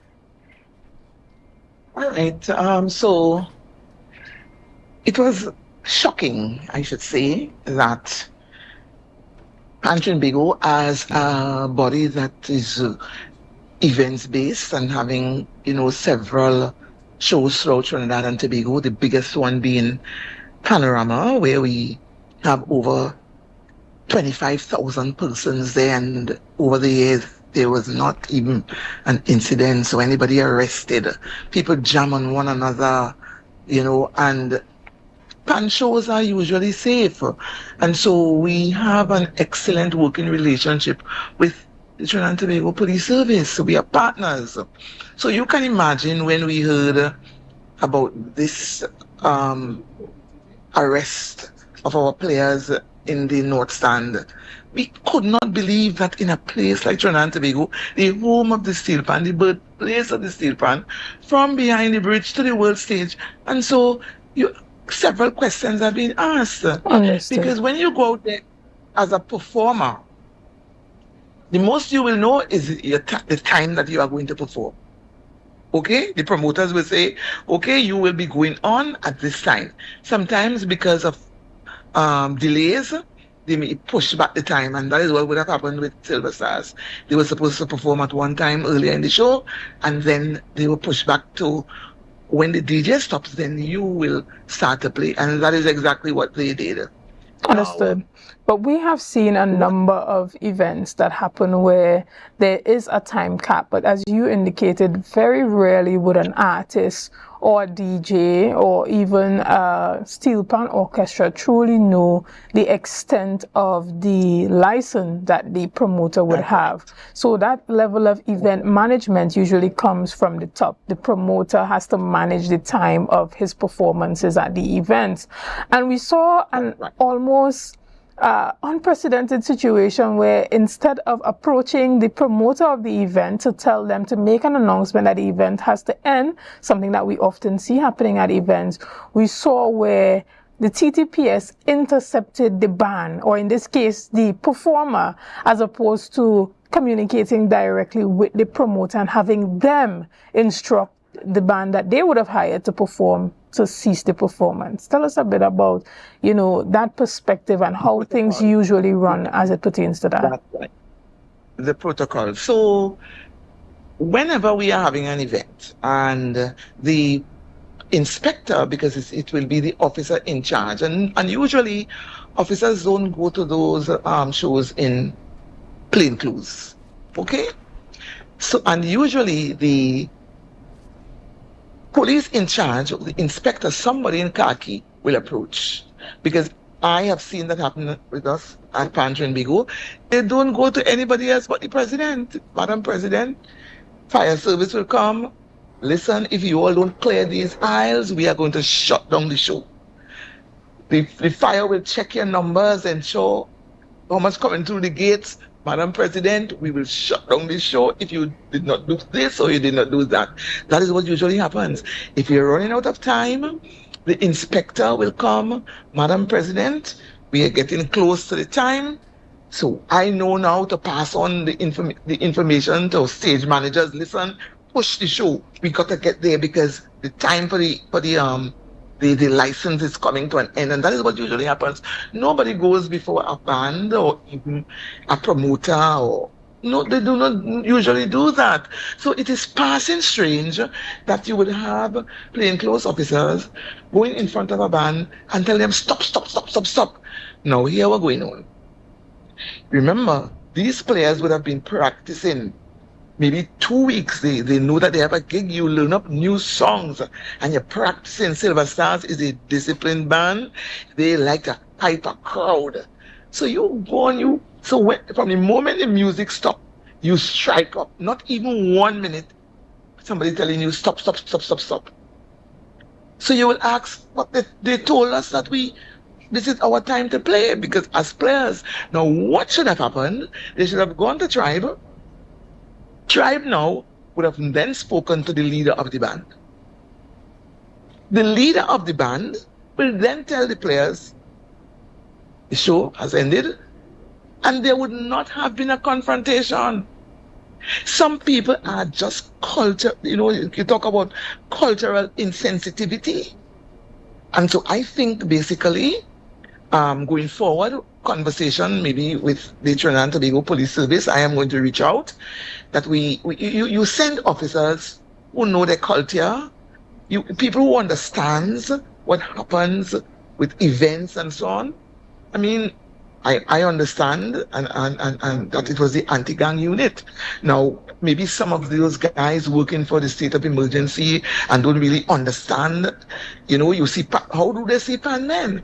Why do they want to recreate the narrative of the 1960s or the early 50s, I should say, not even 60s, because when I was born, I'm talking about the 40s, the late 40s and 50s.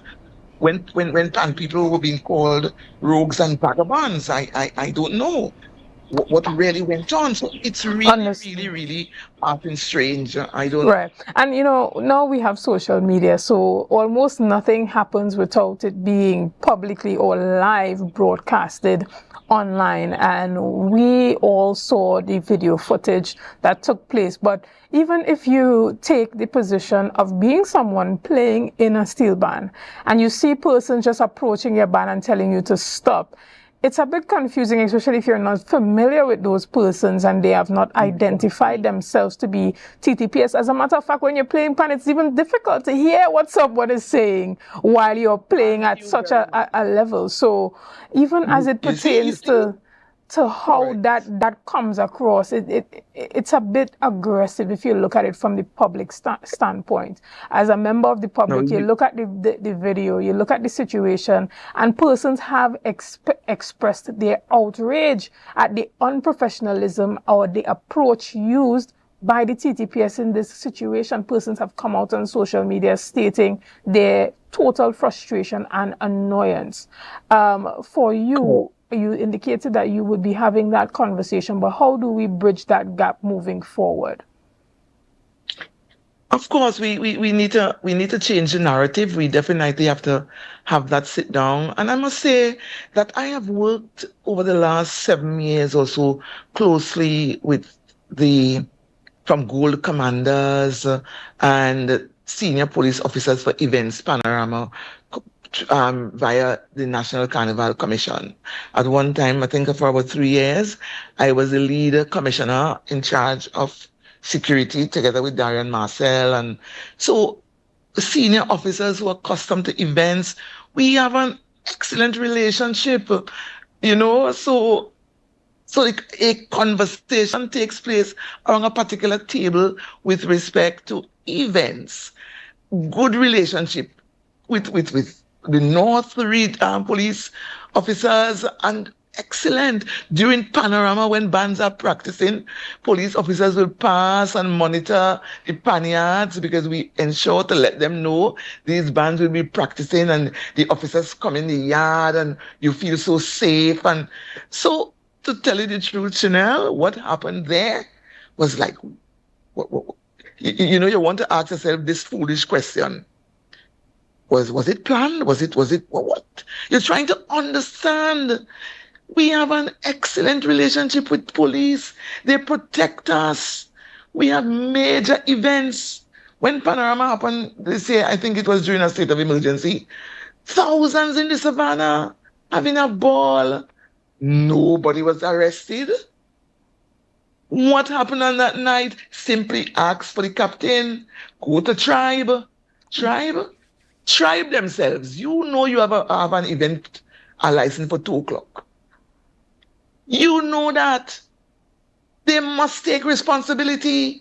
Right. Why did you set the ban? And one of the things that we saw coming out of this event, a number of the players, I believe it was 5 of them, being arrested, and some offenses or charges being laid against them for resisting arrest, using obscene language, and a number of other charges. And, you know, you have persons asking the question, how do you expect someone to respond when you approach with aggression? And then you arrest them for the aggression that they respond with.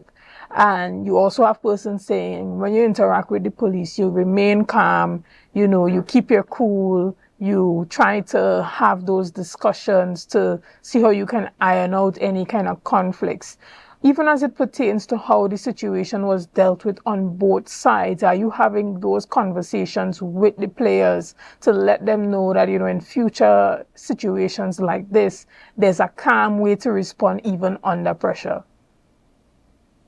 Listen, the reason why this thing escalated, I am told, is when instruments were knocked down, you know. So you understand what happens. Because as you quite rightly said, you're talking, they may not be hearing you because all of this happened in less than 1 minute, you know. From what I am told, you know. And Silver Stars would have put out a statement. All of this happened in less than 1 minute. So you went to the engine room, you knocked down a congas, you pull away a stick. Then, of course, you just think about it. You know how much for a congas. You know how much for a steel pan, you know how much for a tenor pan, you know how much for a 4 pan. People may just simply see a pan size setup. The total value of a large band is over $1 million, you know, in terms of instruments, you know. You know how hard it is to tune and bring back an instrument? So that is how you will react even as a police officer, to knock down an instrument. And this, as I'm saying, all of this escalated within a minute. So it must mean, in my mind, and I could be wrong because you know your mind does talk to you and tell you all kinds of things. Like them come prepared for drama. They come prepared to antagonize. Them come prepared to change the narrative on pan. Because, I mean, the environment in which we are operating these days in particular is a real kind of season. And I use kind of to be going to understand when we say kind of. It's a real kind of season that you yourself want to think, really going on here? This happened, that happened, this happened, this happened. Unusual, passing strange.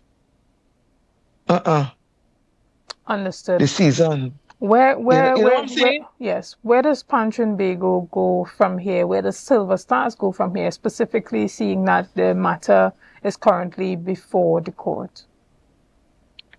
Now, Silver Stars has been around for as long as Steel Pan in Trinidad and Tobago. The birth of Steel Pan in Trinidad and Tobago.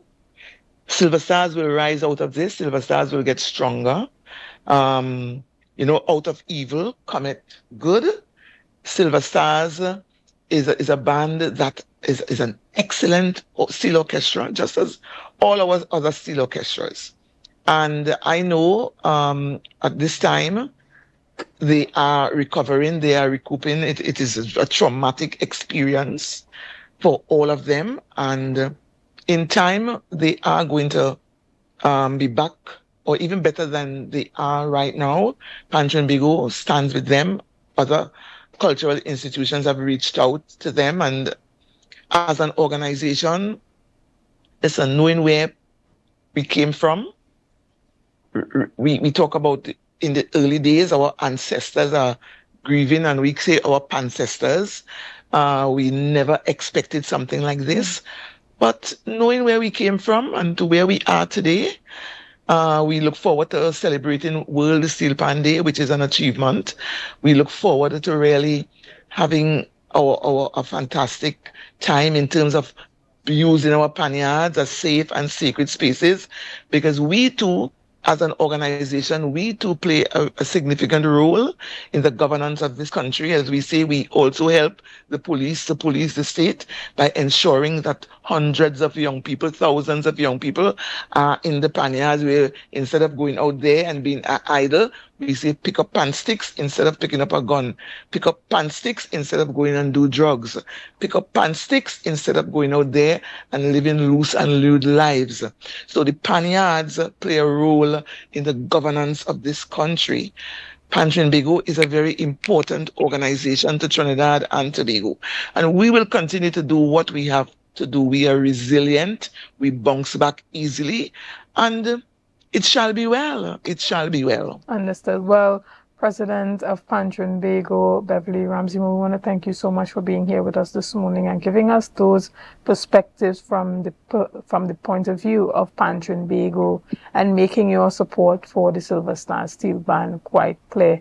Again, we want to thank you for being here with us. Ladies and gentlemen, we're going to take a quick break right here and we'll be back after this. See you soon.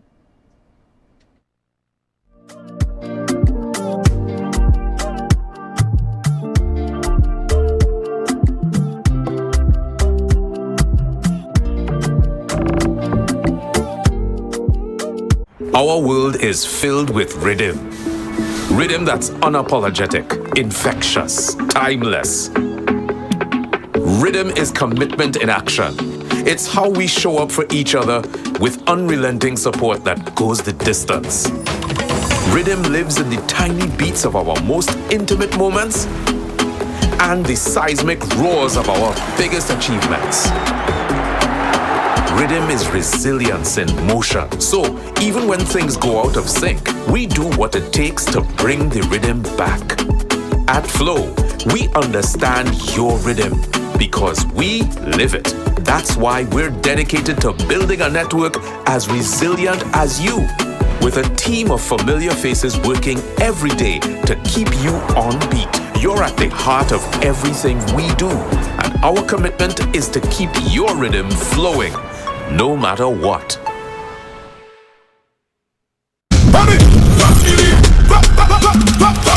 From the reef to the road. From the reef to the road.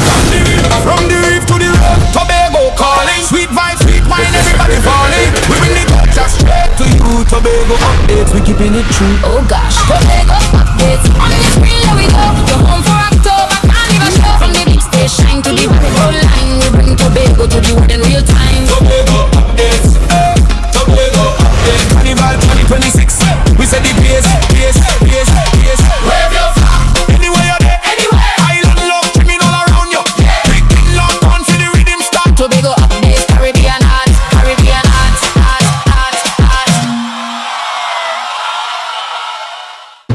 Coming up, Barbados kicks off festival season with Crop Over, where you can live like a local. Moments of discovery and joy during Culinary Month in Antigua and Barbuda. Find that hero within you. As these women of vision share their stories of success, Caribbean Passport TV, your guide to what's happening in the region, here on this station. As small Caribbean islands, we do need to remember that we can't do it individually. The Caribbean needs to work as a whole.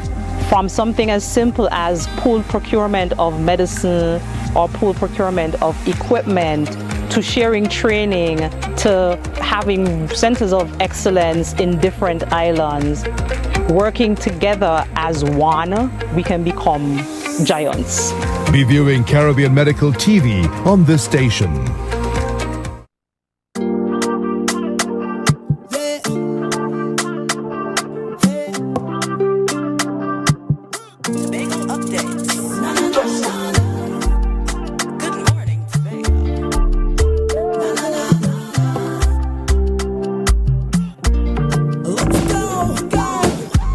It's a brand new morning, right?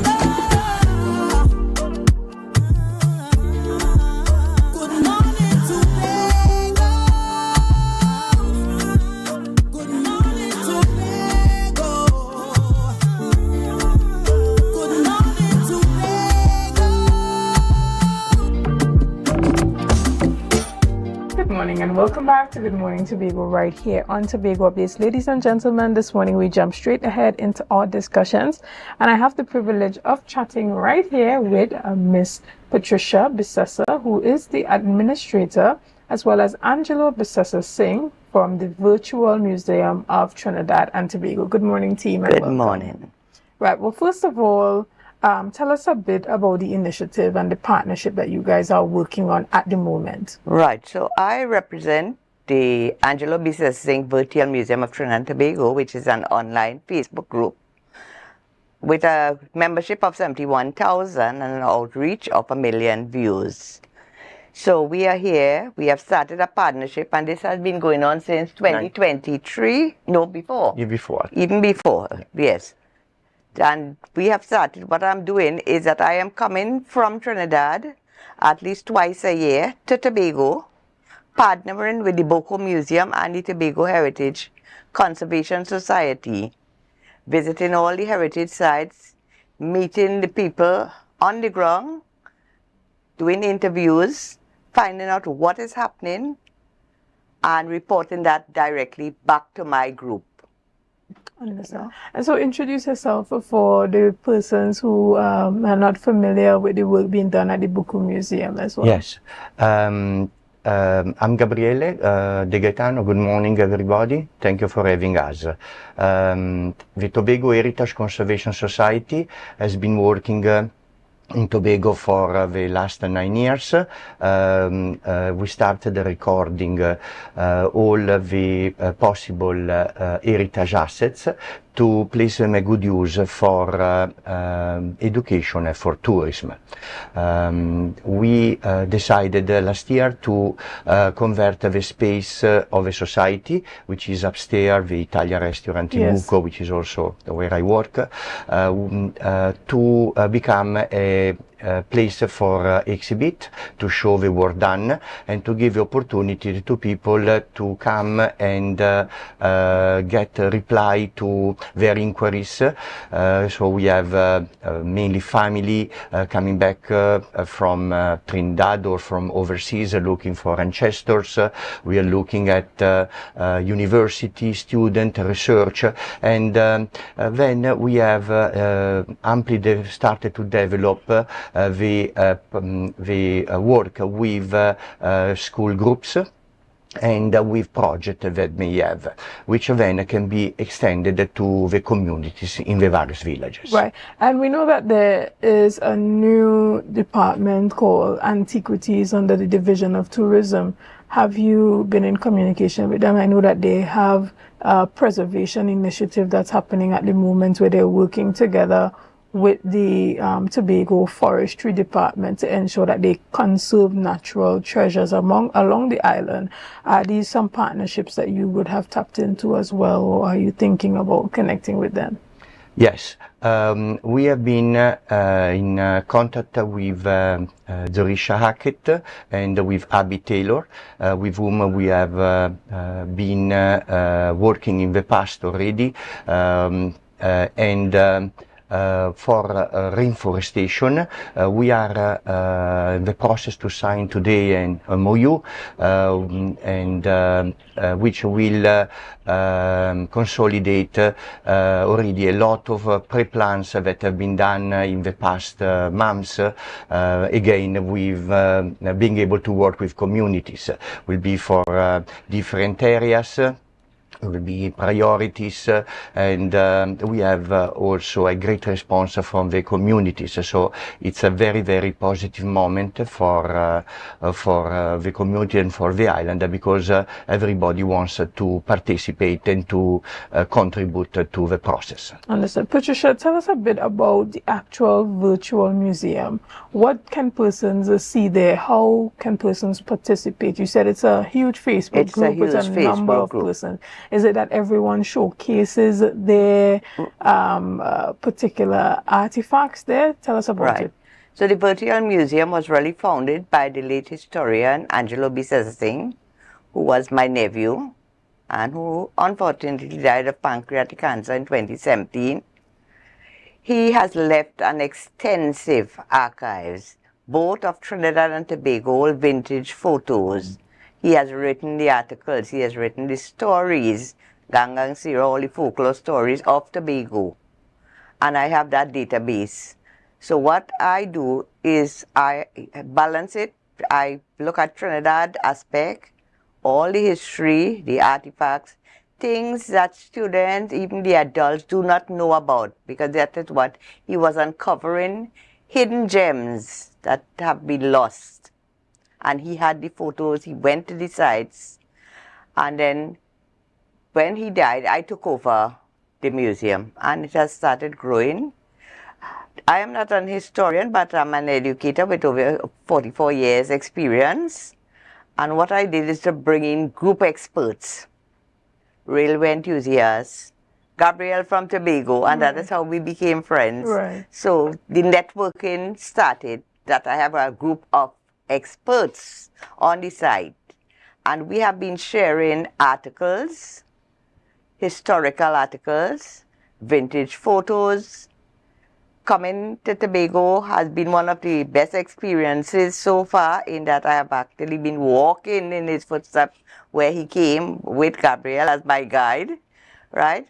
And documenting. I've been meeting so many wonderful people, and each year that I'm here, Gabriel puts on a big exhibition where both of us merge together. And yesterday was the larger place and the Boko tour. So I was here. So tell us a bit about that event that happened yesterday, and are there any other events that will be happening soon? Right. So, Gabriel, you want to talk about what happened yesterday? This is one of the different groups that have been coming from schools.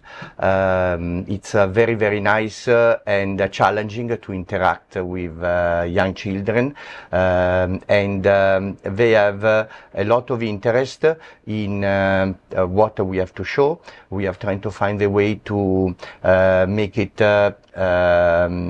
interesting. We try to promote also work outdoor, which is a great combination, especially if you have some very, very young children. You cannot keep them indoor too much, but we have a possibility to bring the students to estates to see lively the remnants of what was the past of the island.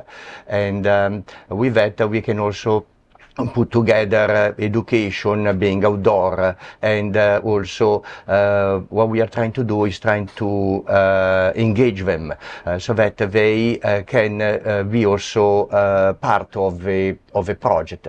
But it's very important that we push in education, especially with the children, because they are our future and they will understand the value of what they have, and Tobago has a lot available for them. Excellent. And what are some of the upcoming events that we can see happening both with the virtual museum and both with the Buku Museum? Right, let me start with the virtual museum. We also have in Belmont an old gingerbread house which we have acquired. It was built in 1904. It is fully restored. It has been fully restored, furnished with antiquities, and it is open to the public. In that house, we have original paintings of all the folklore characters done by my brother, Rugby Sesasik. So when we have students coming in, or even adults, and it is vacation time, as they enter the house, these folklore characters are there, and they start hearing the stories of our folklore characters. Right. And then they can go and tour the place, you know, so they get a fully tour of what a gingerbread house, the fretwork, what it looks like. So that is what the physical space we have in Belmont. Understood. And I think I remember during my time at the University of the West Indies that the Performing Arts Department had somewhat of a live museum as well, something very similar. Have you had any type of partnerships with the University of the West Indies, its historic society? Yes, my niece is working with them to establish partnership with the other groups and whatnot. But right now, the biggest partnership we have so far is with the Tobago Heritage Conservation Society. So yesterday I wore the Lajables costume. So while they were touring in groups upstairs at the Boko Museum, I was below entertaining them by reading the stories, the folklore stories my nephew wrote on Tobago. Tobago's folklore, Gangang Sera, the Jambi Tree, Kanga Brong. So, and I came all dressed in costume. So they were entertained, they enjoyed that activity. They asked me when I'm coming back. And this was a trial. You know, this was a trial. And it worked beautifully with the little kids. Excellent. We want to thank you so much for coming to Tobago and sharing all that's happening at the virtual museum and continuing to ensure that the legacy of Angelo Bisasa Singh lives on through these initiatives. We want to thank you guys again for being here this morning, and we look forward to hearing much more about the activities that you're doing. Ladies and gentlemen, we're going to take a quick break right here, and we'll be back after this. See you soon. Tobago updates. Good morning, Tobago.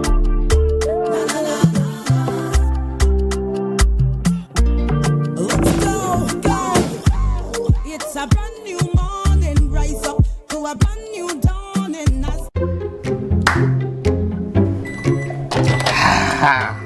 Nice. If I have to call a supervisor one more time to sign off on a customer because their financials are in a mess, I will scream. Don't scream in a bank. That have lock up in it. It's either they're not registered properly, or you know what? We could just forget about annual returns, right? Compliance is a bad word to most of them. All your compliance out of here.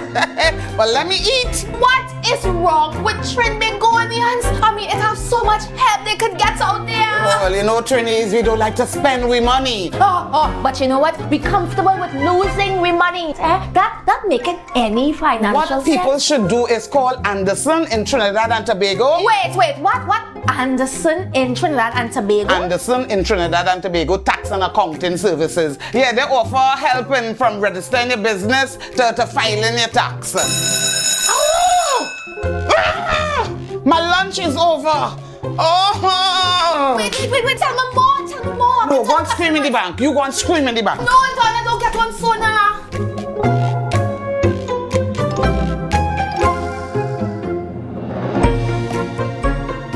Welcome to Tobago Glass Supplies Limited, where innovation meets excellence and service reigns supreme. Our commitment is simple: to provide high-quality, innovative aluminum, vinyl, and glass solutions for both commercial and residential spaces. At TGSL, we don't just meet needs, we exceed expectations. Our range includes the finest aluminum cladding options, setting new standards in durability and style. Driven by our passion to elevate, we aim to be the leading supplier in the Caribbean market while retaining our identity as a family-owned business. Because at Tobago Glass Supplies Limited, it's not just about products. It's about relationships, it's about you. Innovation, quality, service. That's Tobago Glass Supplies Limited.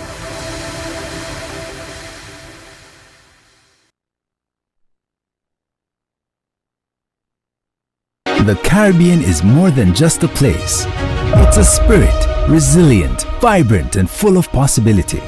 Rooted in connection, driven by community. It's who we are and the heart of everything we do. For over 150 years, we've been right here, invested in the Caribbean, its people, and its progress. And today, we're going even further. Liberty Business, rooted in the Caribbean, committed to you. And I have never, ever tried anything from the dirt oven. Let's go to the backyard dirt oven on a Thursday. Talk about authentic. On entry, I felt at home. I felt like I was going to visit my loving grandmother on a weekend. The kind of weekend where she showers you with love, stories, and food. This place is a home away from home. And just like I would do at home, I pop the question, what you had to eat day? And boom, coconut drops, boom, bread, boom, garlic bread, boom, hops, boom, coconut tart, boom, jam tart, and boom, something they call nuts. And just like that, Mistress Baker was ready to pop them in the oven.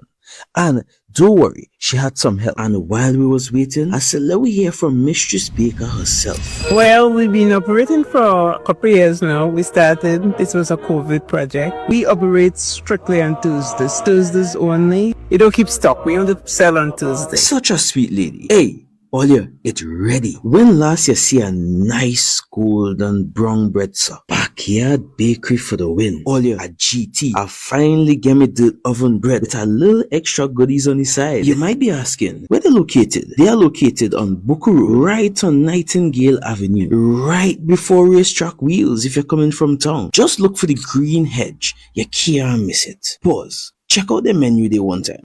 Honestly, guys, this is an experience I will never forget. It's a home away from home, a place filled with love, life, and most importantly, good bread.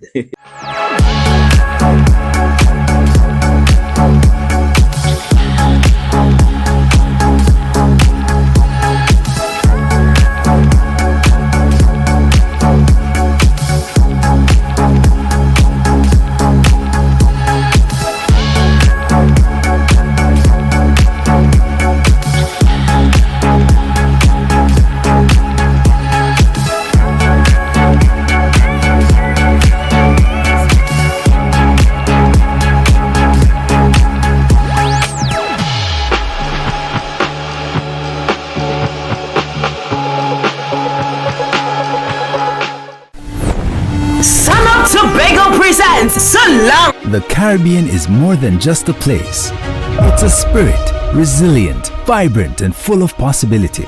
It's who we are at the heart of everything we do. For over 150 years, we've been right here, invested in the Caribbean, its people, and its progress. And today, we're going even further. We're deepening our commitment to the region, continuing to invest in the networks, services, and digital solutions that move Caribbean businesses forward. Whether you are a mid-sized business or multinational player, we bring you resilient connectivity, personalized service, and tailored IT solutions, all powered by local teams that truly have your back.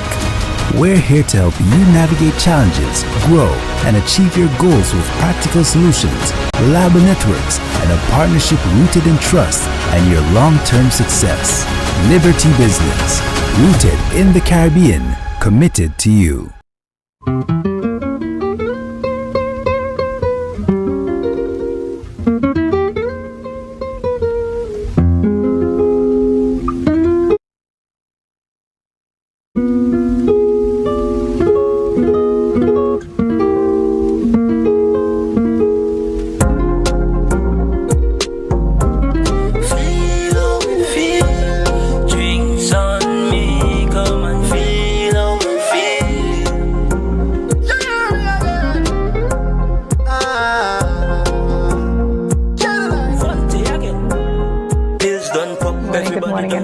To Good Morning Tobago right here on Tobago Updates. Ladies and gentlemen, this morning we are talking about the release of new music here on the island of Tobago, and we have a veteran in the business that's here with us this morning along with the young Devontae. This morning we have Wendell Guardian Knight, who is a singer and entertainer here on the island. No stranger to us. Good morning and welcome. Good morning. Good morning. Thank you so much for being here. First of all, you have been in the music industry for a long time and you have produced a number of hits on the island, but you continue to be a part of the industry. I know you've moved on to the place of mentorship. Tell us a bit about your journey in the industry and where you are now as it pertains to the release of today's song. Well, it's not easy road, but with the help I know, certain people will reach there. Right. The song, feel how you feel it, well, it came about like he had an idea now, and we ended up by a producer way. He kind of like. Understood. So tell me a bit about the relationship between both of you and how it got to the place of getting to this song. You explain that. Well, I would say the relationship came about from a young age, I should say. From small, I was always driven in music, but growing up into teenage stage, I drifted away from it. But you know, when something is for you, it does always pop up. So if you try to ignore it, it will pop back up. So that what music was always doing. So when it popped up and I really took it serious, that idea came about, and I just pitched it to him. He liked it. He come up with a concept for it, and we just execute from there. Understood. And tell us a bit about what was the idea behind this particular song. Well, the idea basically was to bring a feel-good dancehall vibes. So you know, we wasn't planning to promote no type of violence within the song, just a more party vibes. You know, feel-good dancehall. So that is where the concept came from, and we just right along that line. Understood. Guardian, tell us a bit about why is it important now more than ever for there to be positive influence in the music? Cause crime. Mm. You see how the crime is growing, and a lot of it have to do with music, I can see. Right. And I'm gonna ask my producers to give us a little taste of that song and that video that's releasing today. Fun to play and speaker bust white force baggy jeans and the designer shot. Cologne back she knows and we get a love struck. And the way your body tick you make me spend a couple bucks. Me don't tell me dog please no bother with the love. So from me get to look it up, put on your clothes and cut. Roll with me and you feel how me feel. Drinks on me, come and feel how me feel. Dogs them clean, come and feel how me feel. And Guardian, how important is it for you to have that crossover or being able to bridge the gap from the type of music that you have traditionally done and embracing what the youths are doing now with this type of music? Well, it's something I could always do. I just like get back into it. Like he encouraged me to get back into that feel of music then. All right. And Devontae, tell us a bit about where persons can find the music. How can they become engaged with it, and how can they support? Well, my platform is easy to find. Vontae.official with 2 L's on basically all platforms. On YouTube is the same thing. Just type Vontae. Could stream my music. Let's be streaming on Apple Music. Through the DistroKid server, so they could also tune in from the right, and they can use the music on social media. Correct, yeah, you could use the music on the audio, everything. Understood. Well, you know, it's amazing to see the young persons really getting up, getting active and getting involved and getting creative and putting the music out there. It's one thing to have the talent, but it's another thing to be brave enough to share that talent with the world. Before we wrap our discussion this morning, is there anything that you want to say to other young persons on the island listening globally who have that dream or have that talent, but there's something holding them back from putting it out there? I would say don't allow anything to hold you back. That's the number one thing I would say, because all the greats in the music once started from nothing. Because before they became as big as they is, they started from nothing. They started with a dream, and then through discipline and hard work, it became possible. So I would say keep working. Don't wear your heart on your shoulder either. Don't wear your heart on your sleeve, I would say, because the music is a game of entertainment. So sometimes you might put out something and you might get the result you feel, but you remember you're doing music not for yourself, but for the people. But from my perspective, I just do music first for myself. So I would say find the passion in the music before you try to look to bring it to people, because that is when you will get emotional. because you believe that somebody supposed to get A. So if that happens where it doesn't get that A, you remember you have the passion within yourself, so you wouldn't feel no type of way about it. You'll go and try again. Right. So it's just a discipline and consistency, I would say. And finally, Guardian, tell us what is driving you to keep going even in this moment, even as he, gave his message to the youth. What's driving you, and how would you encourage other persons who have been in the industry for years that have pulled back to keep going? Well, as he said, persistence is the key. Yeah, man. Understood. Ladies and gentlemen, we want to thank you so much for being with us this morning. We want to thank you for your likes, your shares, and your comments, and all that you have been doing and continue to do to make Tobago Updates the #1 broadcaster here on the island of Tobago. I am Chanel Felix, and have a great day.